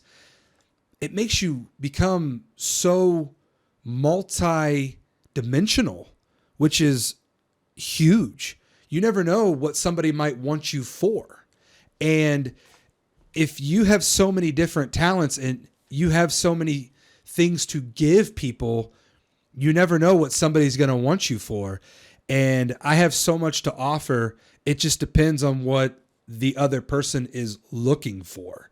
So when it comes to your Donald Trump impression, when it comes to you being a firefighter, when it comes to you working out and being an inspiration and motivating others, when it comes to you doing your show, you never know what's going to click with that person. So never, and I know we're human and we're going to do it, but never be so hard on yourself where nobody cares because people do care. You just don't know what or who or when or how or why, all the who, what, when, where, whys, but they're out there, man. You are watching right now. You are a reason. You wouldn't be doing this if you didn't have people that cared enough to watch. And you know me, I'm going to plug the hell out of you. I'm going to tell everybody to tune into More with Stumpo podcast. You're missing out if you don't. So yeah, Megamondo started from the humble beginnings of LA Fitness and has been on a journey for the past 6 years, wrestling all over the state, wrestling in front of all walks of life. If you've ever come to a Megamondo show, thank you. Don't stop coming to them until I stop coming to them. Tell you what, man, my goal is to get to 40, not just in real life, but to get to 40 and still being able to do this. Getting in the ring, performing, being safe, but also entertaining. So that's why I do what I do, is I'm living out a childhood dream. There I am, sitting at WrestleMania 8 with my nana and my dad, hoping to one day maybe do this. And all these years later, here I am, and I'm doing it. So maybe, just maybe, I will inspire a kid out there watching me perform, and then down the road, maybe they'll live out their dream of professional wrestling. All right, so that voice that you do for hours on end, that's got to be a killer on the throat. Like, what has that experience been like for you? At first, it was very challenging, and I learned very quickly to conserve it. You can't do this voice all the time. So that's why, as much as I want to keep kayfabe alive and stay in character as much as I can, we live in a world where kayfabe, unfortunately, in professional wrestling isn't as strong as it once was. And that's because of social media and the internet. For the longest time, whenever you saw wrestlers in real life, a lot of them stayed in character, and a lot of them didn't want to break kayfabe. But when you break kayfabe, you then show everybody that you're not, even though everybody knows that you're not that character. But when you see it and you experience it firsthand, like the first time that I saw The Undertaker not be The Undertaker, it was like, whoa. That's life-changing, man. Mm-hmm. And then, but you start to realize that it's all an act. Professional wrestling and sports entertainment, it is acting with professional athletes who put their bodies on the line. The characters, now some of them, I will give credit, like Ric Flair, he lives his gimmick. What you see in Ric Flair is what you get in Ric Flair. He's almost died because he's Ric Flair. The fact that he's still alive is a miracle. That dude should have died so many other times, but he has survived everything. Knock on wood. But man, when I started doing the Megamondo character and doing that voice, I knew that it was going to be a challenge every day. However, I have learned to be very selective with where I do it, when I do it. But when I am in character, I'm in character. I don't break kayfabe. Like when I'm wrestling as Megamondo, I am Megamondo the whole duration. Because I want the fans to still believe in the kayfabe and the characters are real. Now you'll know that obviously I'm not Megamondo 24/7, but to a child, to a kid in the audience, I'm as real as it gets. So I've got to be half man, half gorilla with the deep, raspy jungle voice, however long that kid sees me. And something that I really enjoy doing is, and I learned this from Bret the Hitman Hart. Remember when Hitman would pick one kid in the audience and he would take the glasses that he would wear during his entrance and he would put those glasses on that kid? He did that to me, by the way. No way. I met Bret Hart at a convention and I asked him, I know this is going to sound weird coming from a grown man to another grown man, but the kid inside me, could you put these glasses on me? And he did. And he hummed his theme music when he was doing it. He was like, dun, dun, dun, dun, dun, dun, dun, dun. And I've got video of it. So it's pretty cool. It's pretty surreal. Another thing that I hold near and dear to my heart. But I got this idea when I'm doing the live shows, because Wrestle With This is not in front of a live audience. Mm-hmm. Wrestle With This on YouTube, hit that subscribe button. It is performed on YouTube in front of the YouTube viewers. So what we do there is we're putting on a performance, and then Peyton, I give him all the flowers in the world too for all the time and energy and effort and magic that he puts into editing and producing, because we, the performers, we do our part, and then he goes in and he does the rest. I mean, he puts everything together. So Peyton is a phenomenal editor, and he could be a jackass at sometimes and a pain in my ass, but I will always be real with him and give him the love that he deserves, because and we don't get it when we're producers. People don't realize. They only see the final product. Mm-hmm. They don't realize that you and I have been here a lot longer than what this episode shows. I mean, my girlfriend, she knows how long I've been here. I'm sorry again, babe. I apologize. But you know me, when I talk wrestling and someone's willing to hear me out, I just run with it, run wild. It's what we do on the Wells Mania podcast. But yeah, man, it was a challenge at first, but I've gotten to the point where I've been doing it for 6 years now that I'm very conservative with it. Ask me again in another 10, 20 years. I just hope that I still have a voice in my future. So future me, if you're watching this, I apologize if you don't have a voice, but future me, if you do have a voice, we're still going strong. We'll go ahead and finish on this note too, but if there's something that you want to share with the listeners and viewers, the guys that follow your wrestling world, and then my viewers as well, which thank you guys for sticking around. Yeah, it's been a long show. What would you want to tell them? Well, never give up on your dreams. Control the controllable. Focus on what you can do in this life, and never be afraid to take chances. Never be afraid to. Life is scary. Change is different. Change is very different. However, it could be a good thing. And sometimes it could be a bad thing. As long as you learn all along the way and never give up and never stop believing in yourself, you would be amazed at what you're capable of achieving. That would be my words to your viewers. And thank you all so much for sticking around wherever you tuned in during this episode. Thank you for listening to everything, because I talk a lot. I ramble a lot. I appreciate that. I appreciate you, Matt. I appreciate you for giving me the mic and the platform to maybe maybe I helped somebody today. Maybe I didn't. Maybe they were entertained. Maybe they weren't. They tuned in one way or the other. And I appreciate you for giving me this opportunity. Thank you. Well, where can people find you at? You could find me a lot of places. I mean, not in person. I mean, yeah, well, I am. Yes. I am all over everywhere.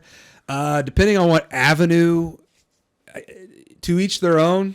Whatever version of me appeals to you. At Wells Mania, if you are into professional wrestling, that is my professional wrestling passion. Wells Mania on Twitter, Instagram, Facebook, TikTok, Spotify, Apple Podcasts. Follow me all over at Wells Mania. I host my own podcast where I talk about wrestling, sports entertainment, and really, I mean, whatever. I'm a very random guy, and a lot of things come in. It's just the ADHD in me. And I control it in a way where I use it to my advantage. It's okay. It's okay if if you have anxiety or if you have a social disorder, embrace it and run with it. And I'm not saying that I'm clinically diagnosed with ADHD, but I've got the characteristics of ADHD. Watching this episode, you can tell that dude is all over the place, but he kind of ties it back in. He kind of brings it back when I recognize it. I do. But you follow me at Wells Mania. I am a local professional wrestler at Megamondo on social media as well. That's Mega with 4 A's. Because somebody has Megamondo already on Twitter. Who the hell are you, and why haven't you given me that handle? But yeah, I'm on Instagram and Facebook as Megamondo. Wrestle with This on YouTube. You can catch all my matches that I've done. We've got we just had a big show where I fought in the jungle and won. I won Jungle Warfare. It was a really cool match. We literally fought in a jungle, which was very cinematic. Professional wrestling, baby. It's all about theater. Telling a story as well. And I've got live shows coming up too. Just follow me on social media. Keeps you updated. I do a really good job of letting you know where you can come watch me if you have ever wanted to come watch professional wrestling. There's a lot of talented men and women out there putting their bodies on the line for you watching. So give it a shot. Support local pro wrestling.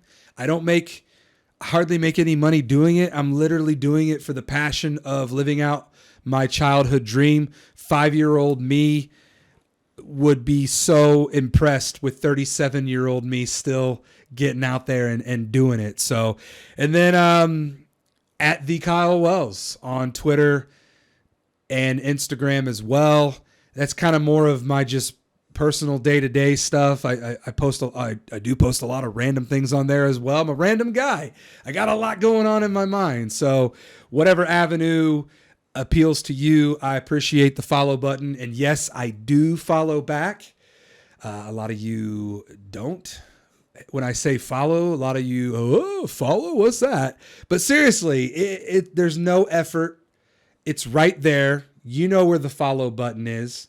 You know where the subscribe button is. Subscribe to Matt's show, More with Stumpo Podcast. Subscribe to it, follow it, like it, share it. You're going places, man. Big things are coming your way. You don't know when they're going to happen, but they're going to happen to you. I'm manifesting it to you. But yeah, that's where I am on social media. I am very active on social media, and I love interacting. So if you ever have any questions, I don't care what they are. Professional wrestling wise, if you've ever wanted to know something or if you want my take on something, that's what I'm here for. That's what I offer to you. The Wells Maniacs or the Stumpo. We'll come up with a nickname for your fans. Buddies, I guess. Stumpo Buddies. Ooh, I like that. Stumpo Buddies. I'm a Stumpo buddy. Well, thank you. And you're a Wells Maniac. I am. But seriously, Matt, thank you so much for taking the time to hear me out, to listen to all my crazy stories and whatnot. This was awesome. I had a lot of fun, and I hope that you did as well. And I hope that you out there watching have enjoyed this, because I know I have. I'm very, very appreciative of your time. Well, thank you so much for coming on, man. And drink your pride.